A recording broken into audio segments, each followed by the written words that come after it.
I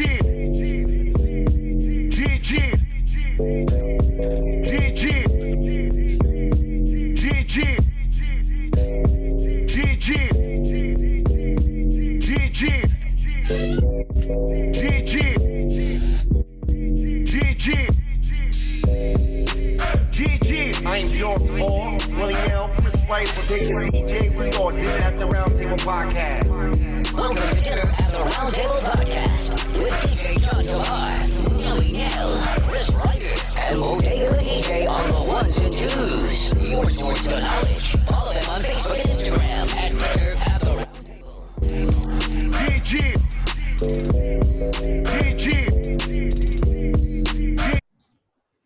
GG, I am DJ John Tabal, Nelly Nell, Chris Ryder, Bodega the DJ on the one and twos. We are Dinner at the Roundtable Podcast, your source to knowledge.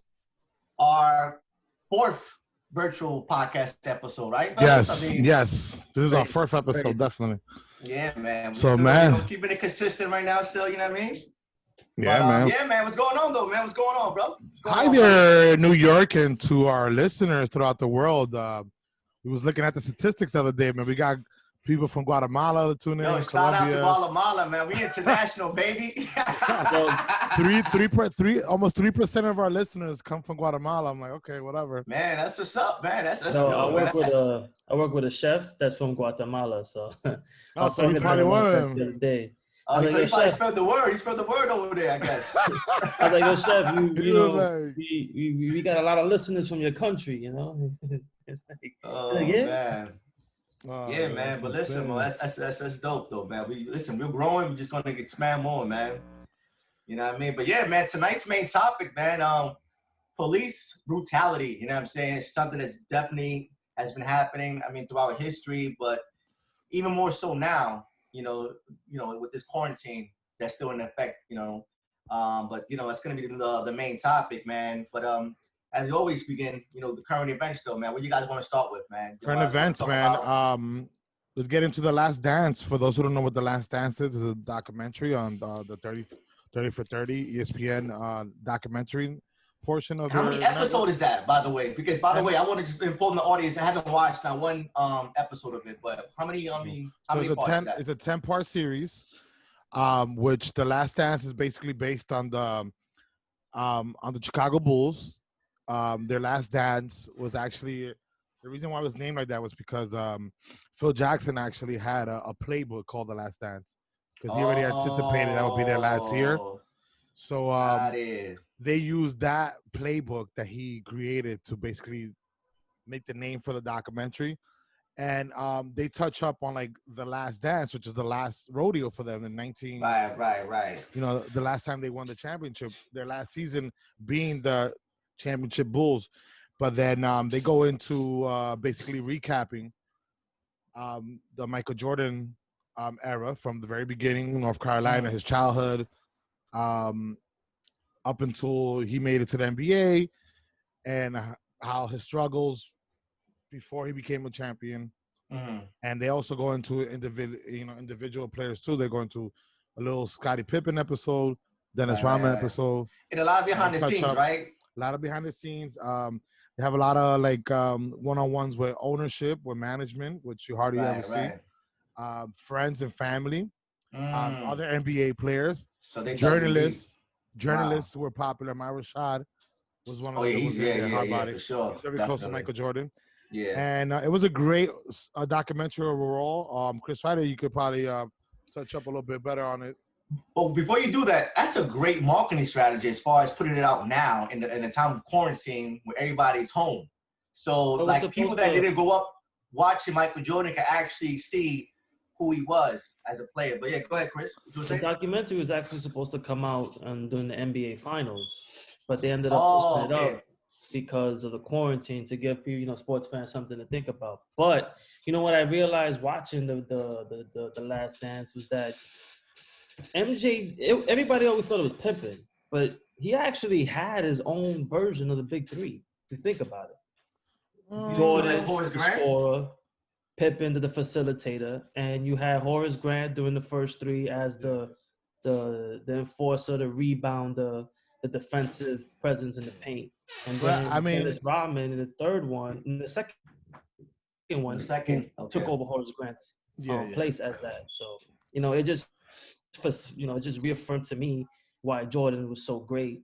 Me and Nell had a big discussion about it, and I keep saying that LeBron James is probably the most talented basketball player ever, but he ain't Jordan.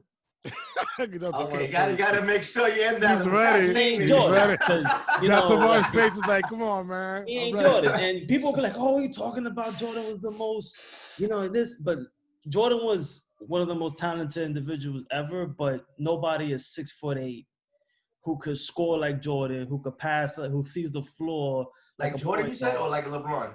LeBron is just an animal in his own right, but what separates so you meant LeBron, all right. everybody was, and MJ was just an assassin, bro. Assassin.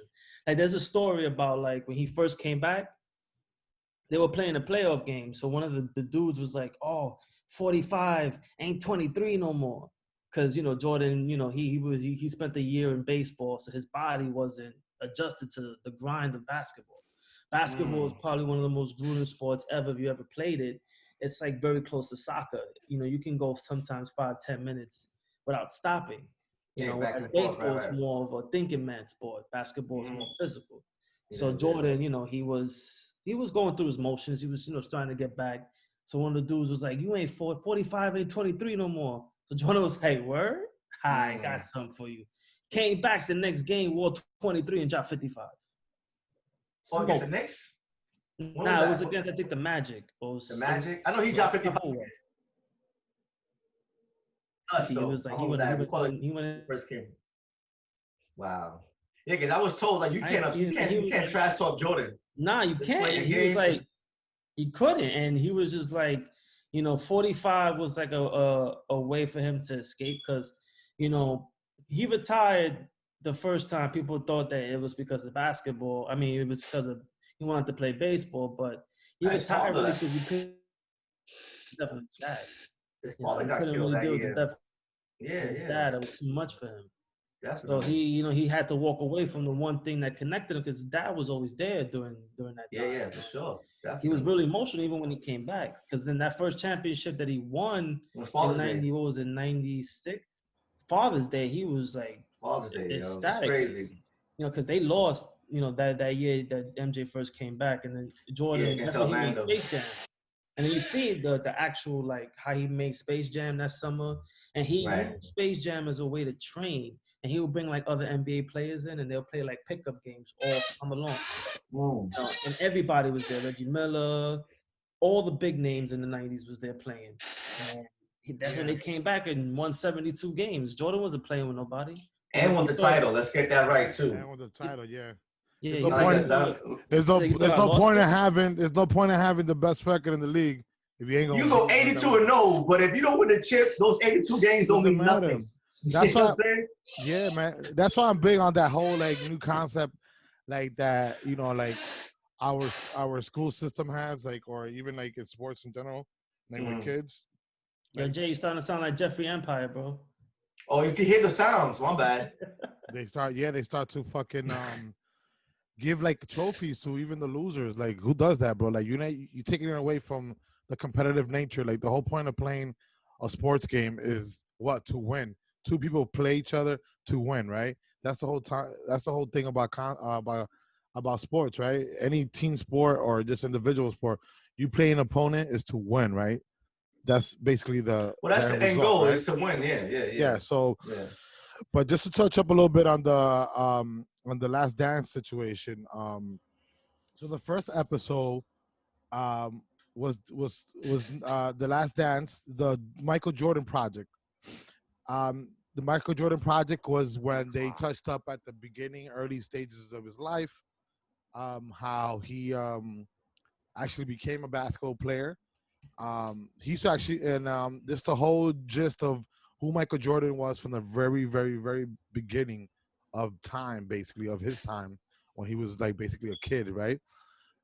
Episode 2 goes into the second fiddle, that's what it's called, which is more of the Scottie Pippen episode where they're talking about how Scottie Pippen was molded to be the player that he was because Scottie Pippen came into the league, but he wasn't like a superstar or a star for that matter. And he started with Seattle, right? He was, Yeah, he was always talented, though. yeah, it was Seattle, and then he got traded to the Bulls. But the whole thing was that he basically got molded to be the player that he was. He got molded to be the Robin because Jordan basically, like, you know how Jordan was infamous for like screaming at his teammates and being tough on them. So he was real tough on Pippen, and Pippen took the role of Robin right away because he was built for it basically. So he was molded into it. It wasn't like he was like, you know what I'm saying, like he got like, it wasn't like Jordan recruited a superstar from another team. You know what I mean? This guy was like brand like new. from the ground up. Yeah, like LeBron went to the Heat, but Bosch and Wade were already two superstars already made. They weren't scrubs. They weren't scrubs. And mind you, they already won a championship already, Miami. I mean, Wade and with Shaq. D-Wade and Shaq, yeah. But Pippen was a rookie. He wasn't that good he wasn't a first round picker, and he wasn't a first pick in the first round. You know what I mean? He wasn't that talented. But during training camp and at the beginning of the season, Jordan like put the battery on him. He became a good role player, and then he became a star, and then ultimately he became a superstar because of Jordan.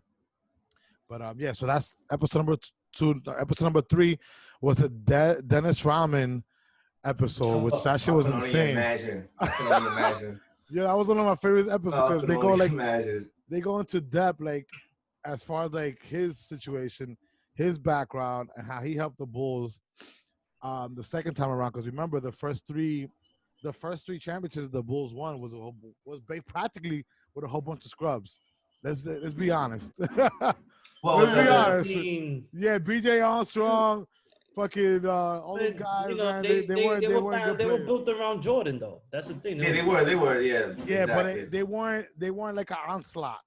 You know what I'm saying? Like Jordan built Pippen to who he was. Horace Grant was a scrub, and Jordan built him too, basically. Because Jordan was the type of player like he would talk so much trash to you, and you would have to play so hard in scrimmage games. You have to play so hard. Oh, yeah. He would get in your ass, man. He would actually fight you physically. He put a lot of pressure on you, yeah, for sure. Yeah, man. Yeah. Definitely. So episode 4 goes into the triangle offense, which we all know what that's about. That's the infamous episode 5, the branded discontent.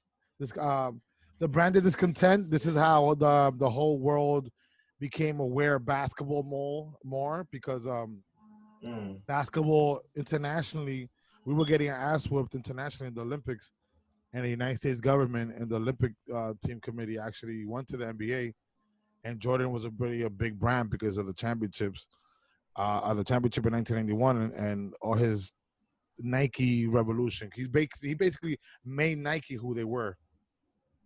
Nike was like a running shoe, and then nobody really knew about tennis shoes. Nobody knew about them. And Jordan didn't want to go with Nike though. He wanted to go with Adidas. Yep, he wanted to go with Adidas. And his mom was like, "Yo, you better take the deal. You better take it." Wow. I wonder how much percentage he owned with Jordan. So the whole thing is like this. This is the whole thing. They gave him, how much was it, Chris? It was 250,000, 250,000, and the guys were getting like they were projecting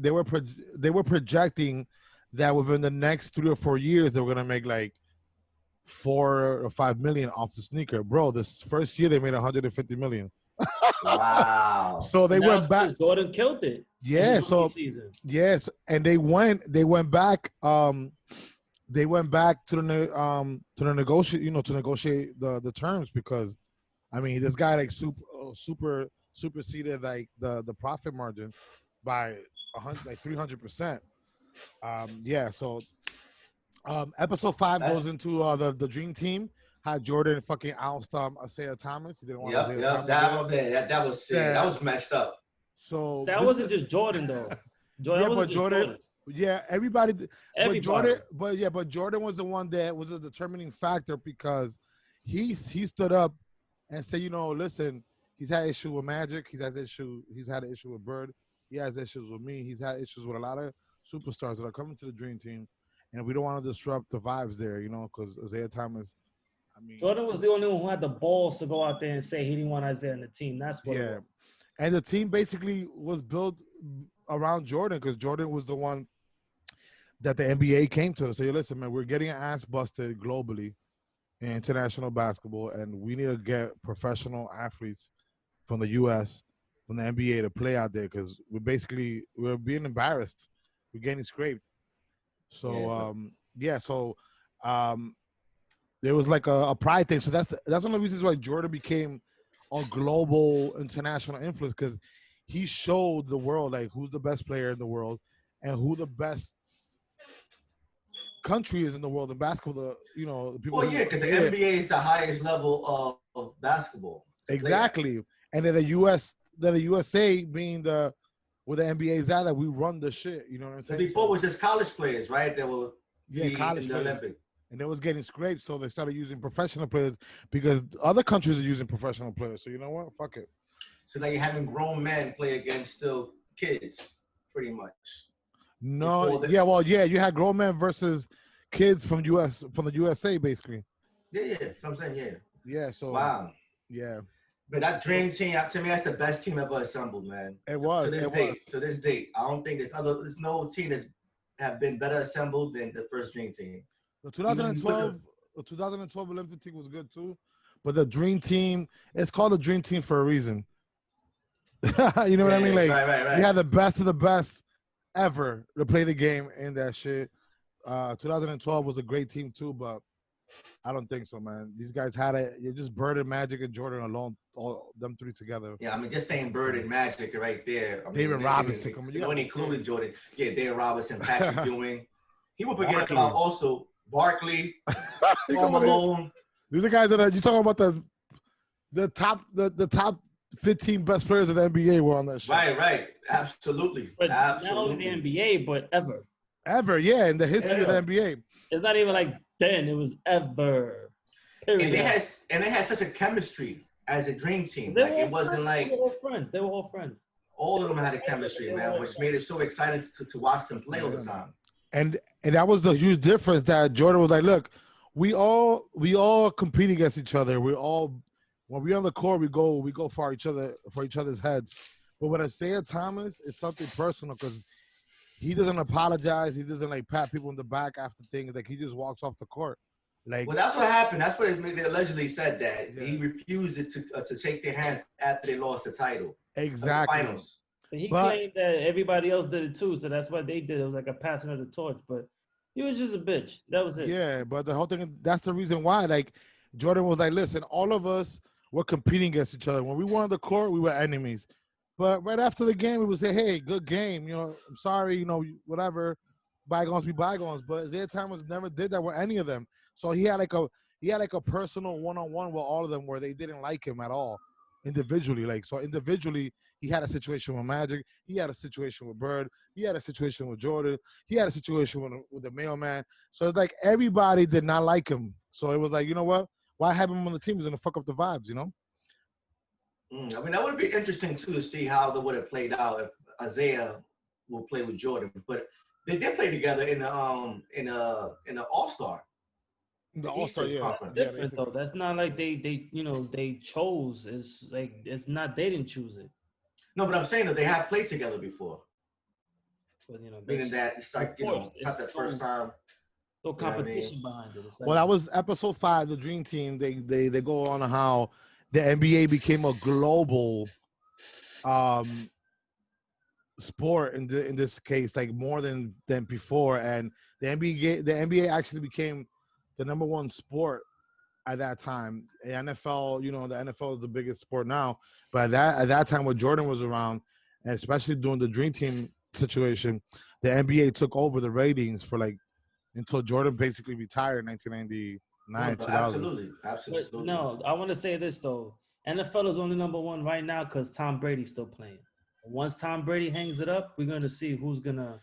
Yeah, but what I meant was that. Well, number 1 in the United States, the NFL. Let's get that right. Not globally, because no one watches football outside the United States. Yeah. But in America, basketball wasn't baseball was America's pastime. Football wasn't the favorite sport. hockey was coming up, and Jordan was the NBA was basically like just sitting there, like there people used to watch it, but it wasn't as popular compared to the other major sports. You know what I mean? Jordan made the NBA popular because everybody wanted to be like Mike. That whole slogan, "I wanna be like Mike," that shit was like a big thing. You know what I mean? Like Mike, That's true. That was big. Exactly. McDonald's blew up Yeah. because of Jordan. In a sense, if you really think about it, Nike nobody really knew what Nike was. He made Nike what it was, a global empire, and it's just like everything just worked, like it just gelled, and it wasn't like a regular player who gets a contract and is like, okay, just because he's a professional basketball sport, I mean he's a professional player, he's gonna make the brand blow up. It's like Michael Jordan actually proved his skills. Yeah, definitely. Yeah, so whatever was being advertised about him, he was actually proving it on the court. So if Nike said, "Yo, these sneakers are gonna make you jump from the free throw," and then Jordan jumps from the free throw and dunks it, he will believe it. Yeah, fuck, he will believe it. Exactly, because he was living up to the hype. yeah. So definitely. So episode 6 goes into a competitive problem. They go into the whole thing of how Jordan was like he had like an addiction to competition so much that he would bet like golf games. He would compete on and off the court. On and off the court, like his security team in the Chicago Bulls arena. He would play like CeeLo with them, or he'll play that. What's that quarter game that you throw the quarter to see how far it goes? What's it called, that game? Oh, God damn! It's like a tip of my tongue right now. Skelly's. Yeah, Scully. So before games, he would bet with them, his security team. He would bet like I'll bet you $5 I could beat you in this game. Like he was so competitive. So they said that he had they go into how much of a competitive competition problem he had. Basically, he was addicted to competition. Like he talked about that too, because like they were saying that they were in the plane, and like in the back of the plane they would be playing for like thousands and thousands and thousands of dollars, like big money. And then in the front of the plane they'd be playing for like $1. So they said that Jordan came up to the front of the plane. I was like, "Can I play with you guys?" And they're like, "Dude, like we can't afford. We're not gonna drop $10,000 on here." Jordan was like, "But I just want to say that I got your money." Yeah, man, it's crazy. To play for dollars, I just want to say I got your money in my pocket. I found that to be hilarious when he said. It's crazy, man. So, yeah, man. So they just go into the whole like competitive syndrome that he had. Like he was like on and off the court, with his siblings, with his friends. Like he'd be like, "Hey, I bet you I could get to the corner before you do," and he'll start running for no reason. Like, yeah. Like the last one is a rotten egg. You know what I'm saying? Some shit like that. Like that's how he was. Like that's funny because there was an interview. Yeah, there was an interview with his kids in the Breakfast Club. I don't know if you guys was able to see that. But his kids was on Breakfast Club, and they were saying the same thing you're saying right now. Like everything was a competition. Everything was a competition, man. Yeah, he'll play them in video games. He'll bet them 10 push-ups, 20 push-ups. He was gonna beat them in the video game. Like he was like competitive like that. But that was episode 6. Episode 6 goes into that, and they just they go so much in depth that you're like, wow, man, this man was amazing. Look, let me just tell you, man, because I know a lot of people are gonna hear this interview or this episode, like, oh, this nigga now, whatever. He's like on Jordan's, on shit. But let me tell you something, Jordan is not my favorite player of all time. My favorite player of all time is Kobe Bryant. And I was a Knicks fan when he was destroying the Knicks, and I hated Jordan. Oh, but man, tell me about it. No doubt in my mind, you and I, bro. He's the best player that ever existed in the NBA. Just because of his competitive drive and all the stats that he accomplished. And Jordan went up against the best of the best. We gotta talk about that. Jordan went up against like Hall of Famers, Magic Johnson, Larry Bird, Clyde Drexler, Dominique Wilkes. Come on, the list goes on. And also, let's get it right too. Let's get this right. Like, he made it a personal mission to destroy Drexler. Yeah. Oh yeah. He made it personal. It's like And it's funny because they could actually play together. They can actually play together, yeah. Because Drexler came a year before Jordan. Drexler came in '83, and the Blazers picked him before the Bulls were able to pick Drexler. So they could have got actually picked because Jordan came right after Drexler. But also you were saying now about Jordan playing with Hall of Famers, but also playing with players who were actually playing defense. Like it was a very physical game. Yes. Like Yes. people, like you would take a beating each and every game. Yeah. You know what I'm saying? Which I don't think these players today will really adapt and really survive that type of style of game. Yeah. You know, in the late 80s and the 90s. Yeah. They asked Robin. I mean, they asked him that how much. And talking about Ramen is probably arguably the best defensive player of all time. Ramen. Dennis Rodman? Yeah, arguably like the best ever because of his psychological influence on the court and the way that he will rebound over you. And he was just like Jordan too. Jordan, that's one thing that's what makes Jordan better than LeBron in the sense Jordan is better defensively than LeBron ever was. Jordan was a 9-time defensive all-team first team in the NBA. Like he led the league in steals a couple of times. You know what I'm saying? So defensively, Jordan was a beast too. But man, definitely. LeBron, he had in the Miami years, he was pretty good defensively. But after that, he hasn't really been that good defensively. He lets a lot of people slide. He doesn't really try to get in foul trouble like that. And he said like one time he was the flopping king, bro. Like how a man 6'8", weighing whatever, I don't know how much he weighs, is flopping over fucking point guard that's like 6 foot and 180 pounds. Yeah, and he's making you flop like that. Come on, bro. Getting that edge. If you can get that call, why not? That's the mentality. Yeah, that's just like selling it, man. I can't. I don't respect that, man. I don't respect that, man. Bro. But yeah, man. But listen, they go into so episode 7. Basically goes into like the whole portion of that Chris Ryder was talking about how he left basketball because his father had passed away and he went and got murdered, really, to be honest. Murdered. And they kind of like try to like say that it was because of Jordan's gambling debt, whatever, this, that, and third. That was a conspiracy because they thought that Stern suspended him for 18 months. Like it wasn't that bad. And he wasn't doing anything illegal anyway, so. Yeah, so basically the media made a big hype. They thought, could Jordan's dad be tied to Jordan's gambling problem, blah, blah, blah. And the pressure of winning the 3rd championship in a row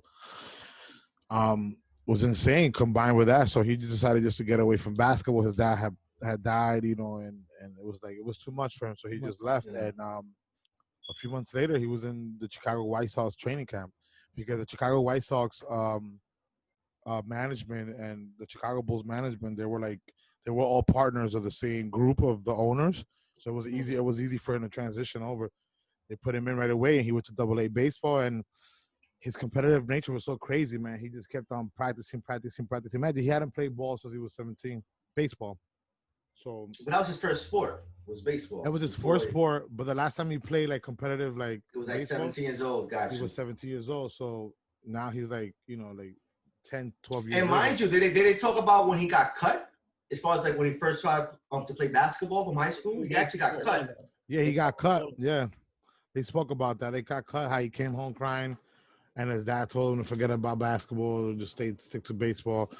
And then he just started practicing. It was his mom who really because she was like, you can either quit or you could just work harder. And he worked all summer and he grew. And then when he grew, that's when his ability just jumped up. And his ability wouldn't jump up. Yeah, man. She told him like improving.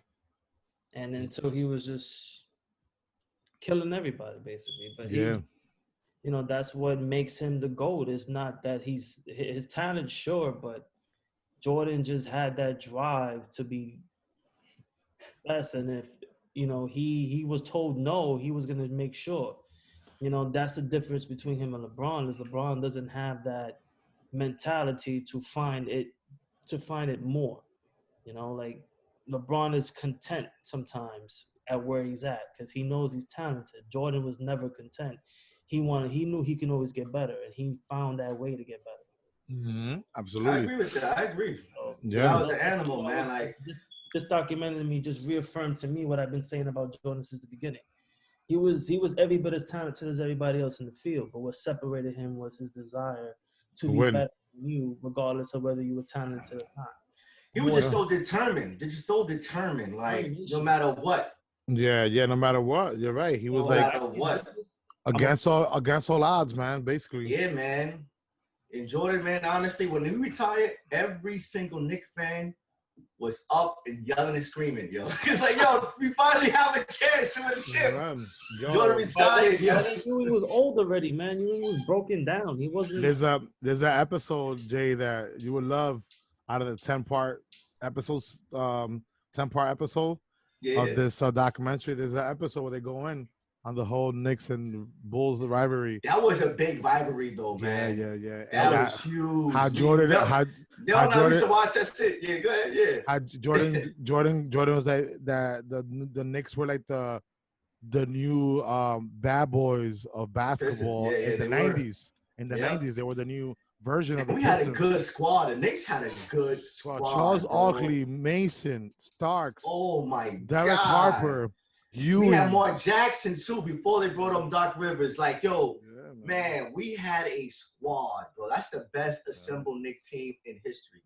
Aside from the team that won the championship in '72. Michael Jordan said that, you know, he wasn't afraid of the Knicks because he knew that he was going to beat them because he wasn't afraid of nobody. But that was the team that really, like, in the 90s when they was, you know, like, that they really, like, gave him, pushed him to the limit. Like, they had to play tough because Riley already knew, like Pat Riley already knew what time it was with Jordan as far as, like, how to make him, like to stop him.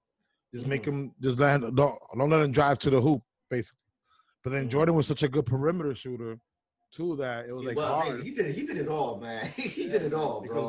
Like LeBron has a high field goal percentage, but most of LeBron's buckets are like from the inside, from 3 feet away from the rim. He's not a fadeaway shooter, perimeter shooter like that. You know what I'm saying? Like Jordan just hold it from anywhere. But man, so they go into that, and then episode 8 is the Vengeance. This is when he comes back. This is the episode that Chris Ryder was talking about when he came back with number 45, and one of the players of the opposing team started joking around over it. He came back and smoked him, dropped 55. So Jordan was the type of player that if you gave, like, he's already going in there to bust the ass, but if you gave him a reason to, more than that, it was over. Did they share stories with other players that they said that they actually regret talking trash to Jordan? Yeah, they go. Yeah. Wait a second, because I heard a story about Kevin Garnett. Well, yeah.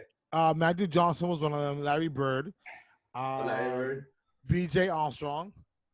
Doing the Charlotte Hornets playoff series with them. B.J. Armstrong, though, he did him dirty. He did him dirty, man.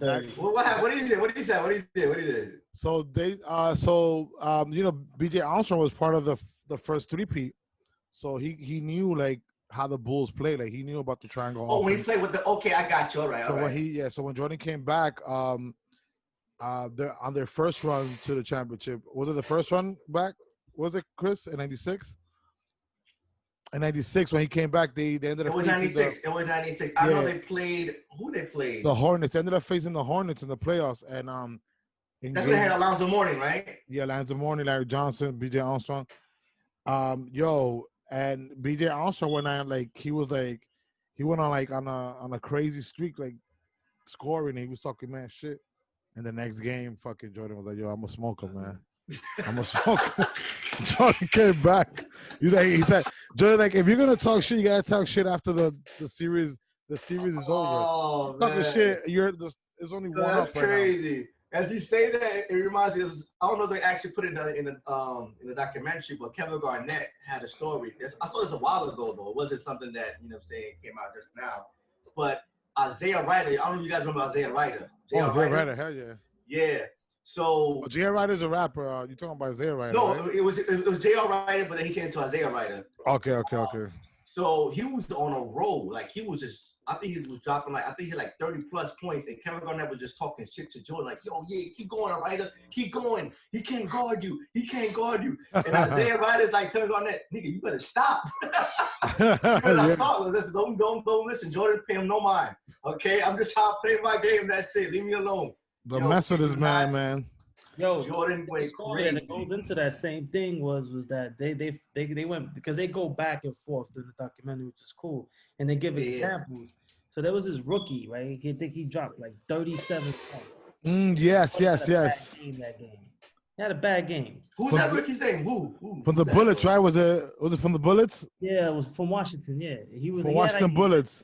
It was one of those games. Rookie. I wonder who that was. 7. So they were saying that the dude came up to Jordan after the game was like, "Hey, Mike, good game." So Mike, continue. This shit was too funny. Go ahead, this shit was hilarious. So he goes to BJ Armstrong. He goes, "Yo, you see what that kid got last night? I'm gonna get in the first half. First half, yo, he went in the game, scored 37 points." And exactly 37 points in the first half. So I was like, I think he scored like 2 more. It wasn't like exactly 37, but he scored what he scored in the first quarter. Yep. So then the media asked him later, it was like, "Yo, did he really say that?" Jordan was like, "Nah, he didn't. I just made it." But he couldn't stand somebody else outshining him. Couldn't. He's like, "Oh, this kid got 37 on me this game. Next game, I'm gonna get 37 on him in the first half." Yeah. And and actually Iverson got an interesting story about Jordan too, because Jordan embarrassed him like the first game that they played. And then like, he's like an admiration of Jordan. "Oh, this is my idol and shit." So he's like, I finally got to talk to him. And Jordan was like, "What's up, you little bitch?" That's crazy because look, there was a statistic that I shared with you guys the other day. I saw that one. Yeah. Jordan, all his competitors, like he outscored them. The only one that ever outscored him was Iverson. But that was towards the end of his career, like when he was about to like. Yeah. That was like 90. That was a 97-98 season. Yeah. And then they said that was when Iverson did the famous crossover. There you go. That's what to get into right now. Yeah. That was that game, right? Like, "Oh, okay. You call me a little bitch." Iverson's like, "You call me a little bitch? I don't care, you, Michael." Crossover. Yeah. And he came at Mike like, "I'm gonna get at you." And then he was like, he's like, "I'm hit it with my move." So he's like, "What is such a good defender that even though I hit him with my move, he still almost blocked my shot." Yeah. And people tend to forget though, although he crossed them, Michael Jordan dropped I don't know how many points and they won the game. You know what I'm saying? Which matters the most. You know, exactly. So again, that's the reason why they implemented the Iverson rule was because of that. What was the Iverson rule? With the high with the high. Like a carrying, because they call it traveling, but it's like a carry. Yeah, you put the ball high, like over your shoulders. Yeah, the wrist carry. They call it the wrist carry. That shit was a thing in the hood for a while. So that crossover is still though. I always try to learn that crossover, and I couldn't never really mastered it. So they say that pound for pound, like Iverson was probably the best player ever because of his height and how dominant he was. He wasn't like a powerful like tall player. He was able to like be very. He wasn't. He was very so pound small. for pound, they would say he's like the best. The only problem with Iverson, I would say, is that he never had the discipline. Yeah. He couldn't get along with his coaches. He had a hard time, making it to practice. You know what I mean? And, that would lead to me, at least, the way I look at it, would, messed him up. Because, again, though, like, it's unfortunate that he could have been so much greater than he was.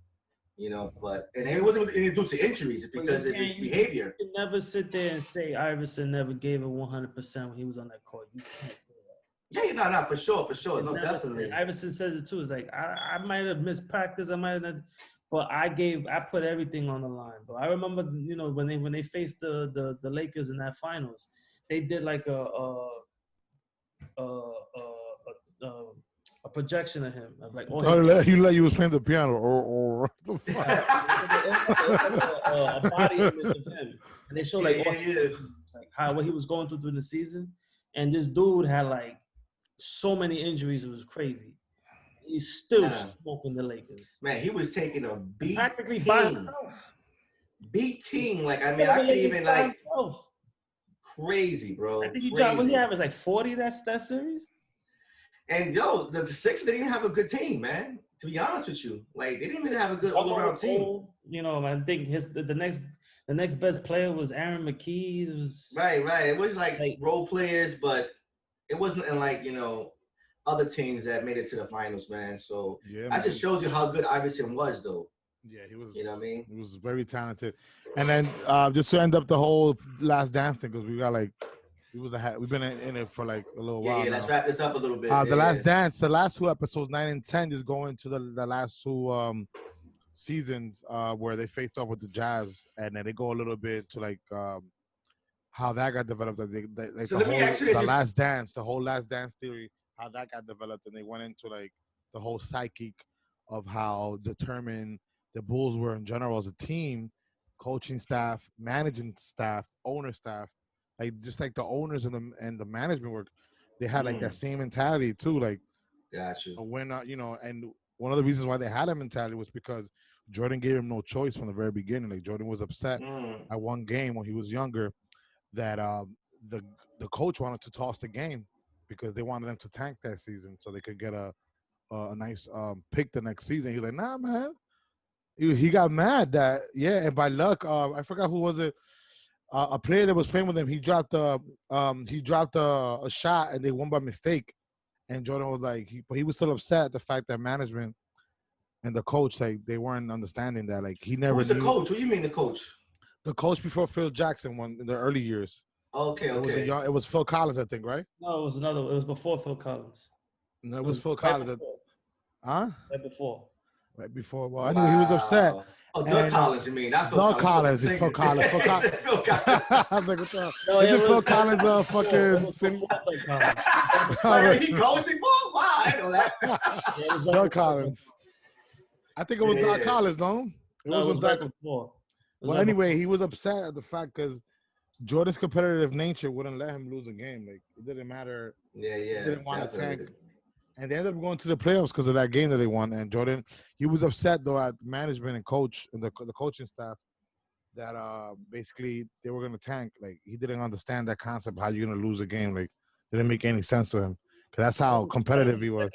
Second year. Yeah, so he forced management. He said, yo, I don't want to be, like, I'm not going to be a part of this team. I'm not going to be Jordan if you guys are going to continue to do this. So from that time on, management and ownership, they were, like, fearless when it came to the whole, like, getting new players and adding pieces to help the situation.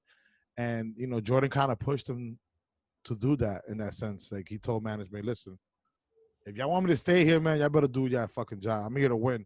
I'm not here to lose. That's right. Nah, for real. And you know what's funny too, man? I mean, going back what you were saying, though, his rookie year, he averaged 28 points a game. Yeah. That's insane for a rookie to come in the first year and average 28 a game. Yeah, but that also goes to show how trash the Bulls was. But I mean, even with players that are first pick going to a trash team, they still can't put up 28 every game. You know what I'm saying? When they asked Ramen, like, how much you think Jordan would have scored in today's game? He's like, oh my God. Jordan would have averaged like 45 points a game. Oh my God. Because you're on the free throw line every time. But go ahead. Think about it, right? In the beginning of Jordan's career, he was skinny, he was fast, everything was speed. But the game back then was so physical. He had to bulk up. He had to get bigger. He had to put more emphasis on power and strength rather than speed. Today's game, what is it about? Well, the bad boy Pistons made him a believer of that. They showed him. Was just power. When he went up against them, like, they fucked him up, bro. And mind you, it took. They had an episode on that how Jordan was like, Jordan took that shit, like, he wanted, like, to really, like, outside of the court, wanted to really, like, have issues with him because it was insane. Like, they really hurt them, like, yeah. And it took a couple of seasons to actually beat the Pistons because it took Jordan 7 years to win his first title. You know what I'm saying? It took him 7 seasons. And also, his second year, he had an injury. He had a very serious injury. His foot. He was out for the rest of the season. That was that year. Yep. So, I mean, it was no telling him if he was going to come back 100%. And they go into that story so crazy. You gotta watch it, man. You gotta watch it. Yeah, I'm gonna watch it. I mean, I know his history already. You gotta watch it. But yo, listen, man. He went back, so they told him he couldn't play no more. He had surgery done, whatever.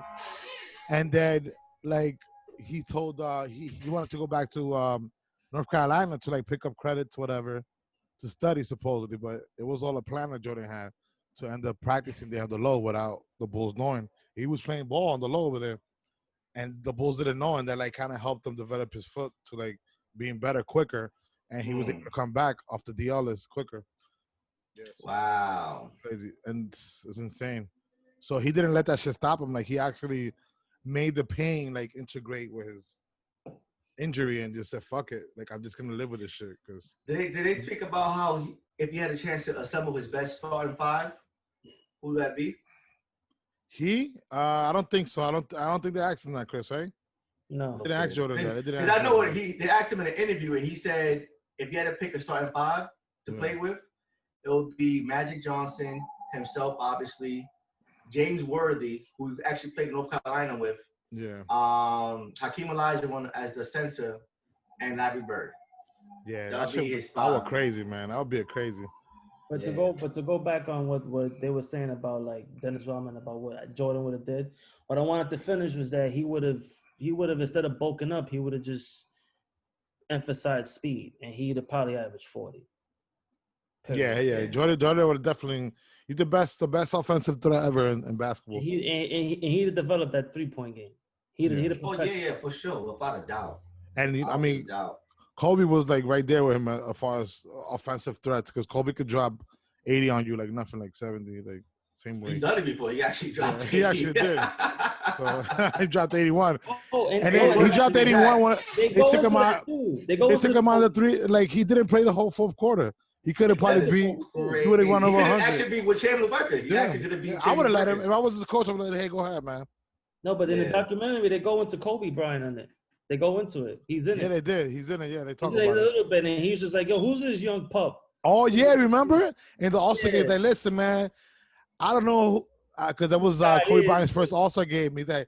He was telling Jordan, Jordan's telling the rest of the East Coast, like, teammates in the locker room. He's like, I want him. Oh, man, we gotta win tonight, because I'm not going to let that young, hot, little young pup come at me, man. Like, I want him. He's like, yo, that kid is a problem, and everybody agreed in the locker room. Like, yo, that kid's a problem. Don't worry about him. And somebody was like, yo, does he remind you of somebody? Like, come on, man, stop playing with me. They was telling that Kobe, Kobe reminded, because those players that were there in the locker room, like, yo, that dude reminds us of you, basically. Yeah, it's true though. He was giving him props, yeah. So. He's the closest to Jordan. Being very close. Yeah, they became very close. He said he was like a little brother, like he had like a little brother to him and shit.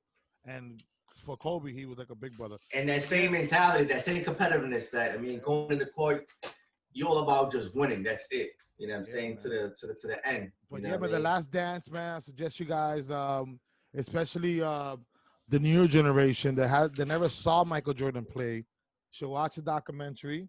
First of all, catch up. Especially for those that didn't grow up watching Jordan though, because that's exactly people like me, for those who didn't watch Jordan play, you should definitely watch it. You get an idea of why he's the GOAT, because for us, like me, John Tavar, and Chris Ryder, mostly me and John Tavar, because we're a little bit older than Chris Ryder, we seen. Because there's a GOAT in every era, right? But then it's a GOAT of all time. So Jordan is the GOAT of all time. Jordan was the man in his era. Kobe was the man in his era. And LeBron is the best in his era, right? But then there's always a GOAT of all time. So this is the reason why Jordan is the GOAT of all time, because what he did, nobody's ever been able to duplicate, ever. You know what I mean? So it's like, for those who haven't seen that, you guys should definitely get an idea so you can have an idea of why Jordan is the GOAT. And, me and JT, we saw the Jordan era, we saw the Kobe era, and we're seeing the LeBron era. So that's the reason why we're able to compare and contrast a little bit better. Because we've seen all three. We're able to assess it a lot better. Those three, for me, it's Duncan, it's Garnett, it's Iverson, it's McGrady. It's those are the GOATs. That's my era really. Then I've seen the LeBron era, but. Jordan, I was only like 10 years old in 96. I was only 11, 12, so maybe he retired. So it wasn't like I got to really see, live games like the way you guys have. Yeah, I mean, we got to actually see Jordan, though, like when he started win his first chip, though, because you guys were Jordan alive. Came in 80. You guys really were there. I was too. Jordan came in the league in 84. We was about 3 years old. So obviously we couldn't really see him play as a rookie year. But we started to get more familiar with Jordan once he was able to win his first title, which was the 7th year in the NBA, which was about 91, about 10 years Magic. Old. So we didn't really get to see Jordan from the rookie way, but to see him when he won the first chip, and you just started realizing, man, this man is just. Because you guys were great. what? 15, you guys were around 15, 16. Jordan was like, that to me was when I was really like getting heavy into basketball. That was with Iverson, Grady, Kobe, Duncan, Garnett. Those guys were like. That was when I was like 15, 16. I was really like heavy duty into it. Jordan was somebody when he went back to Washington. He played those 2 seasons. Jordan, but I wasn't really like into Jordan like that during the 90s. So it was good to see, the skill set and just. It made you a believer, nigga. No, absolutely. But you always got to go back into history, man. If you really follow a certain sport, what you say, motherfucker? Back in it made you a believer. Chris Started was like, oh shit. I don't know why he's a go down. I said that since the beginning, Nelson. Jordan, it's funny. I never claimed LeBron was the GOAT. I said LeBron's the more talented. After the documentary, they went into like a post recap of the whole thing, and they had like sports experts, great players, just people who actually study the game of basketball. These are people who live and breathe this, and players too. And they went in. They started off talking about the documentary, but then they went into the whole LeBron James and Michael Jordan comparison, and everybody was like, yo, this is no way. Like, they started comparing statistics, and you're like, what the fuck? Like I knew the statistics were there, like close. I'm like, oh shit, but like it was overwhelming, bro, to see like the difference between, the Jordan factor versus LeBron, and it's like, yo. What really separates Jordan from LeBron really is that he stuck to one team. Aside from going back to Washington, he just did it for purposes of trying to help the team because he was actually the president of the Wizards. Yeah, but he took to one team and he believed in that team and he just stayed by it. And that to me, that's what made him so great. That he didn't have to change up and go somewhere else to get a chip and join an elite team already. And that's definitely that's one of the things that's definitely it's not gonna tarnish his legacy because LeBron is a great player anyway. But that's something overall, looked at like to win your first title, you had to leave Cleveland and join the team that already won a chip already. Yeah, and then you had to join forces with 2 other superstars because at that point, at that time when LeBron wanted the Heat, the Wade, Bosh, and LeBron were the top 10 players in the league. Possibly the top 5. Yeah, top 5 for sure. Top 5. Wade and LeBron were definitely top 5 at that time. They were franchise players because Bosh was a franchise player for the Raptors, and Wade was a franchise player for the Miami Heat. So you teamed up with two of the you're part of the top 10 players, and you teamed up with 2 of the best top of the 10 players just to add on to your thing. This is just insane. That thing is always gonna hurt him. But forget the reason why he joined Miami.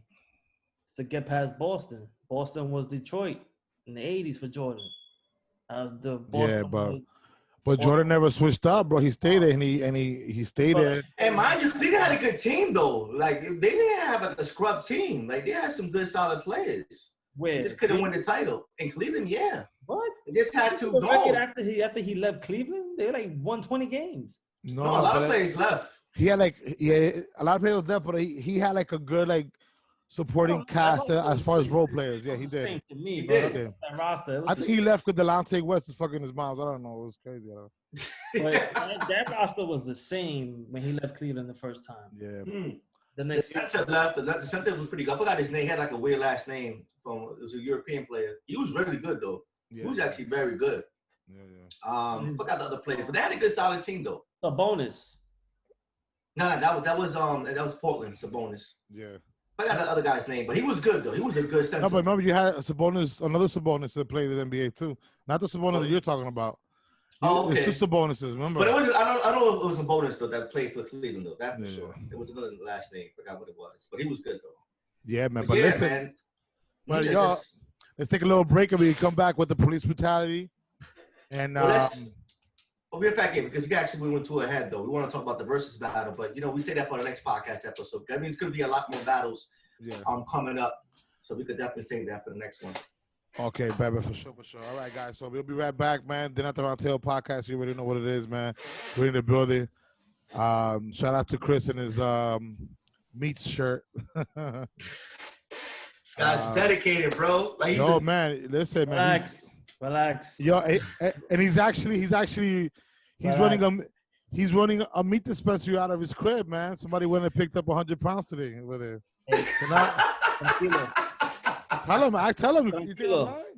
Yo, man. Take it easy. Bro. You taking work home now? Don't throw my stuff on the podcast, okay? Oh, man. Yeah, man. ARP take a quick break. ARP went, man, and picked up 10 pounds of some meat and shit for me. Shout out to ARP music. Oh, where he did? Yeah, that's. I thought you was joking. Jonas Ugauskas. That was the guy. Oh, okay. There you go. Yes, Ugauskas. See, that now. We'll be back, guys. All right, bro. Yeah, you already know. Then at the Roundtable podcast, man, we listened to a few tunes there. We're back again, you know what I'm saying? You know what I mean? We're back again, man. We had a few tunes there. We had a few independent artists there. We had Swerve, you know what I'm saying?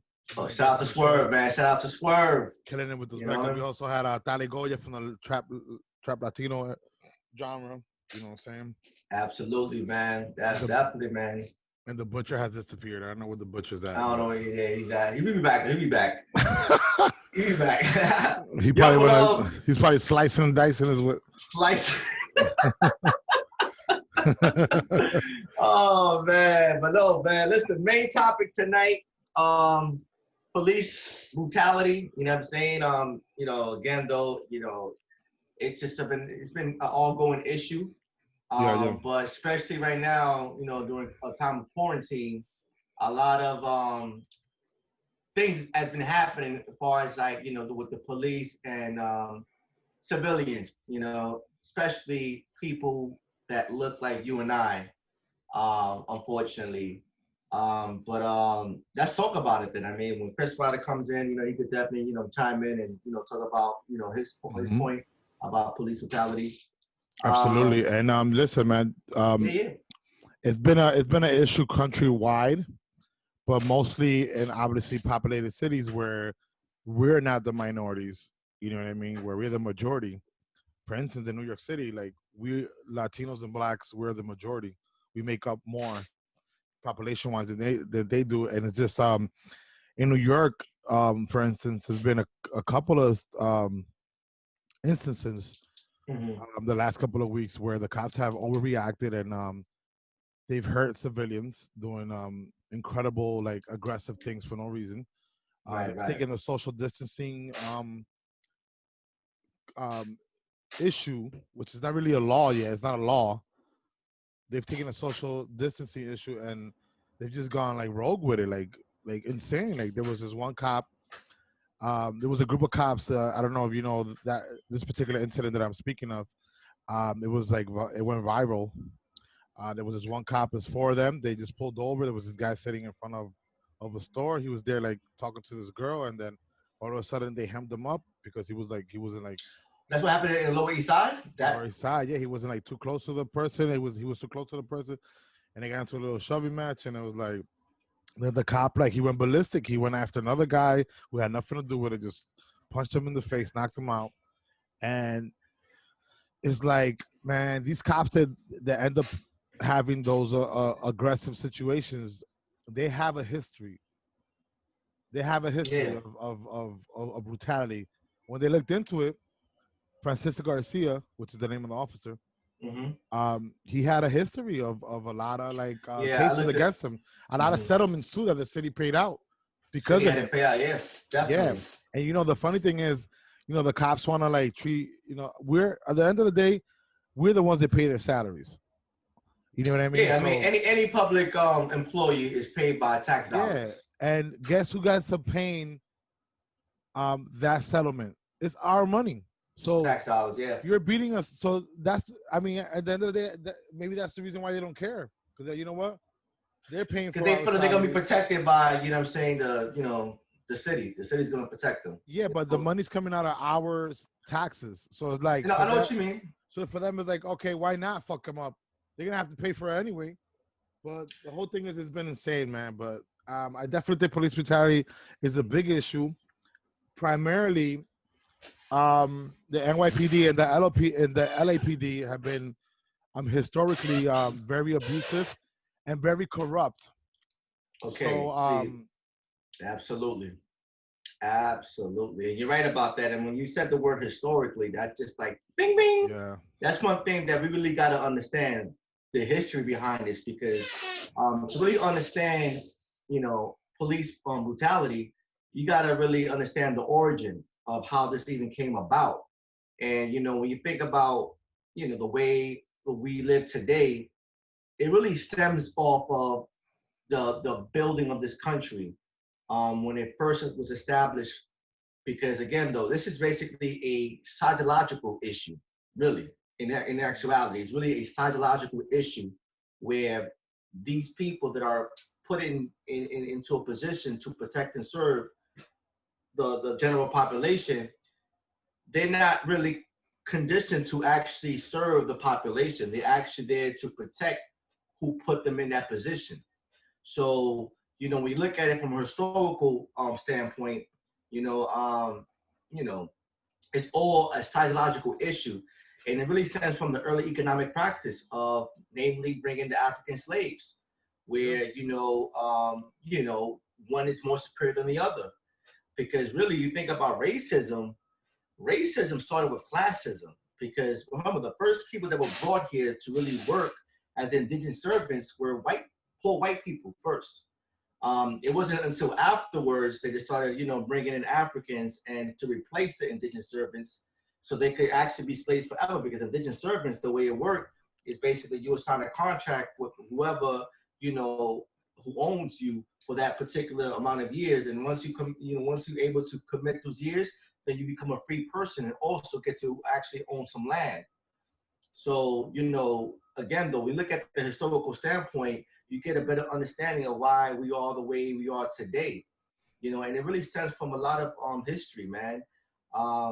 You think about what Martin Luther King once said, he said one time, racial segregation wasn't a way of life, right after the Civil War. It was a thing that was done strategically by the South to basically divide blacks and whites and keep the wages in control. You know what I'm saying? And this is why, like, even today, we think about immigrants that we feel some threatened by that. That's the way they use with the whites and blacks, or the poor whites, where they threaten the poor white people. If you guys don't oblige by these wages, we just get a former Negro slave to replace you, and they'll work for a lot less. So poor white people actually had to oblige to that and, deal with that because of that. You know what I'm saying? And it's crazy, man. It's crazy when you look at the historical, background of this whole thing. And it's funny how they keep people like this, man.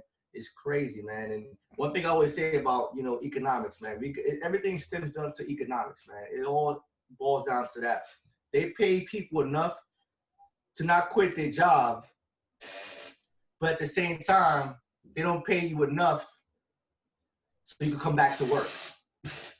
Yeah. You get what I'm saying? Yeah, no, I guess definitely what you're saying. But yeah, man, I mean, racism definitely part of the whole police brutality issue. Just the history, like the history, most cops were white, and cops, let's say, for instance, in New York City, are mostly of Irish descent. The majority of police officers are white. I mean, now there's more diversity in the more diversity, but they still are large. They're larger in numbers as far as law enforcement goes, as far as Caucasians, right? Yeah, this is the majority. There's still the majority. Yeah. There's no question about it. Cops they're taught in their training to profile people by the way that they look and the way that. So one of the ways that they profile is by skin color, and there's been proof of that through the years that cops are definitely definitely target people of darker complexion than the people who are actually trying to enforce the law, which the cops, right? So there's definitely a history behind that. Of course, yeah. There was this great statistic that I was going to share with you guys real quick about the NYPD brutality joints statistics. I just wanted to share something real quick. Yeah, you go ahead. This is just like a little oversight on like just like the corruption and misconduct of the NYPD, allegations of misconduct and corruption have occurred in the history of New York City Police Department. Over 12,000 cases resulted in lawsuits, mostly nuisance settlements, totaling over $400 million during a 5-year period from 5 years. During a 5-year period between 2014, from 2014 to 2019, taxpayers funded 68,688,423 dollars towards the cost of misconduct lawsuits. So out of the 400 million, 68 million came out of our tax paying dollars. All right, a 76 increase over the previous year. So from 2013, right, whatever the amount was there, 2014, it went up 76% to a 5-year span that ended up $400 million worth of misconduct lawsuits by the NYPD. And falsely convictions and imprisonment was one of the misconduct. The larger portion of the misconduct lawsuits was falsely conviction, imprisonment, and misconduct, racially profiling people. $400 million. That's a lot of money. And within 5 years, you said, right? Yeah, and within 5 years. Yeah, and 68 million of that came out of our tax-paying dollars that we paid these victims back. You know what I mean? Right. So it's like, come on, you gotta be kidding me, bro. Like, there is an attack on the same citizens that actually pay their salary and also pay for their fuck ups, because we're the ones that pay for their fuck ups. Absolutely. At the general public expense. Yeah. I agree, man. That's crazy though, man. I mean, damn, 5 years, 400 million. That's crazy. Yeah. Wow. Wow. And that's the NYPD. Only the NYPD. Just so the NYPD. So imagine of what's happened in other states. You know what I mean? LAPD. LAPD is another very corrupt and law enforcement agency that's been known for doing shit. So that's crazy, man. And you know what? Honestly, man, as you saying that, I mean, I'm just thinking, to my head right now that, again, though, these people are not really held accountable. And I mean, I'm knocking. I mean, to be a police officer and to put your life on the line every single day, it's something that you definitely got to applaud, regardless of, because I'm looking at the job description. Yeah, I'm not looking at the individual. I'm not looking at the department. I'm looking at just at the job description. The job description. Job exactly what is to protect and serve, and they do the complete opposite.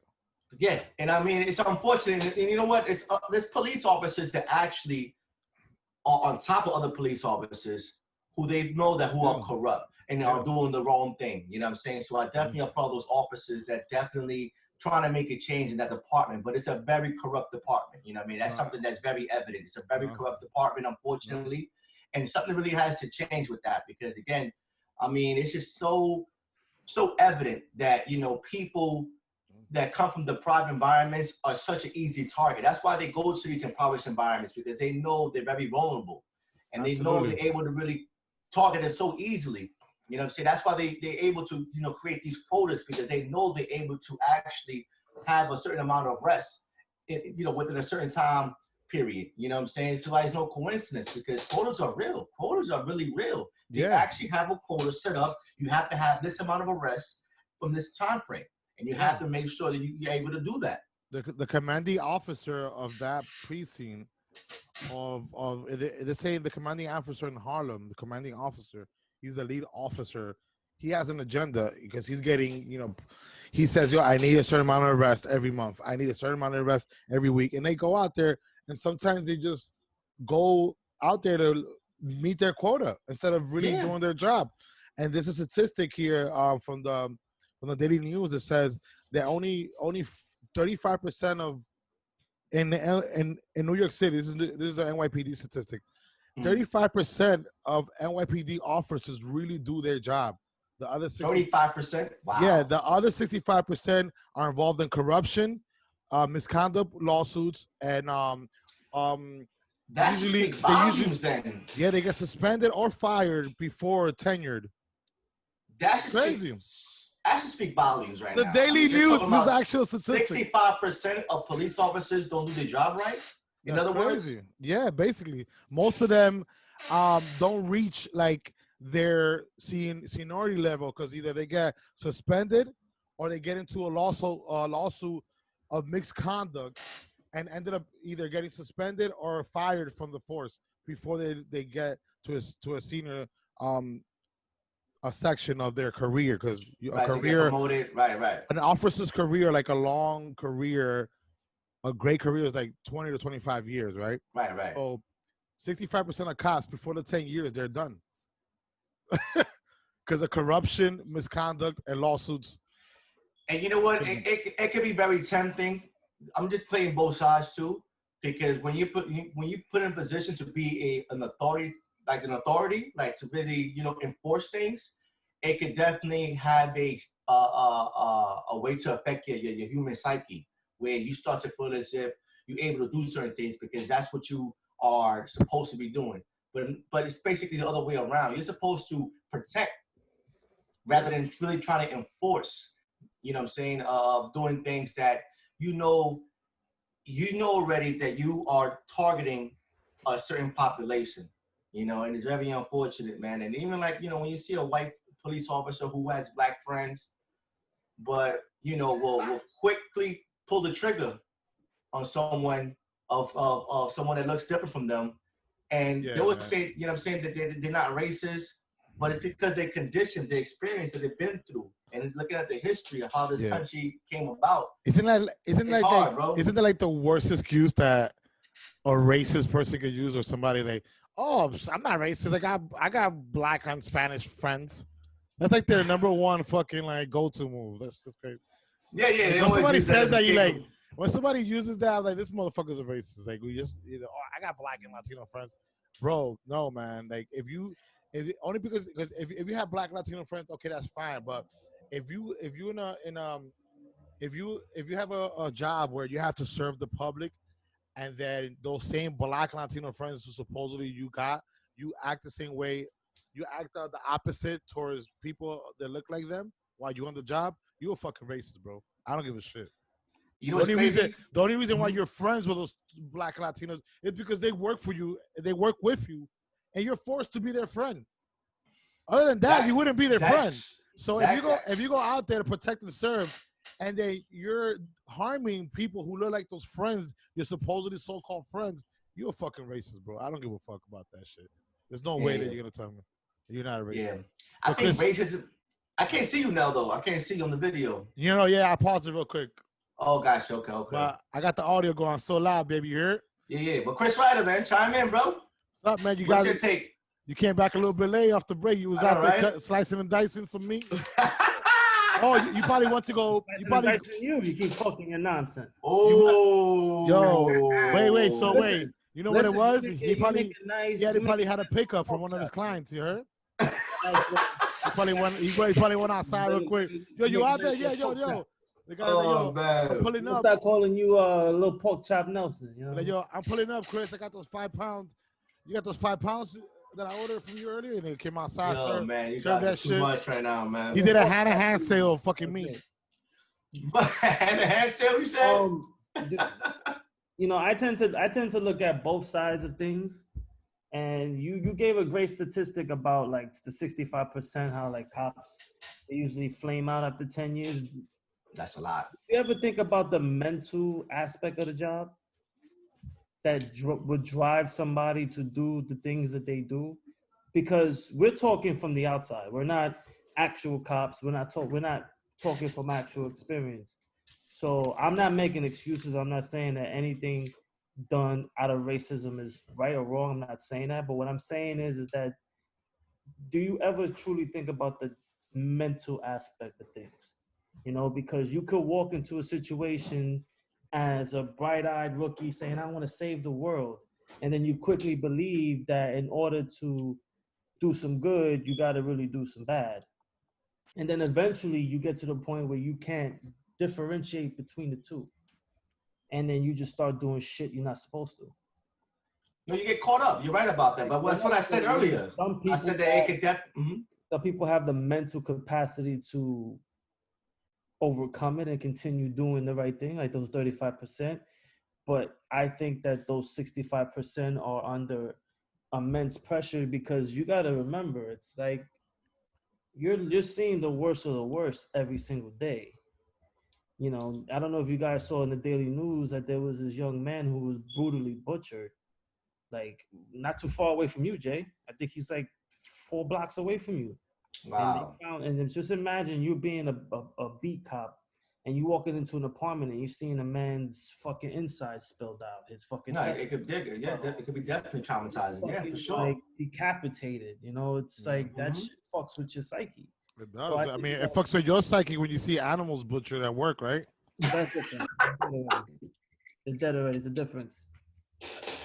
Yeah, like you always try to set you up already. Do you ever feel any connection to a dead body? It's a dead body. There's nothing there anymore. But the act of actually taking somebody's life or seeing somebody like dead right then and there is different.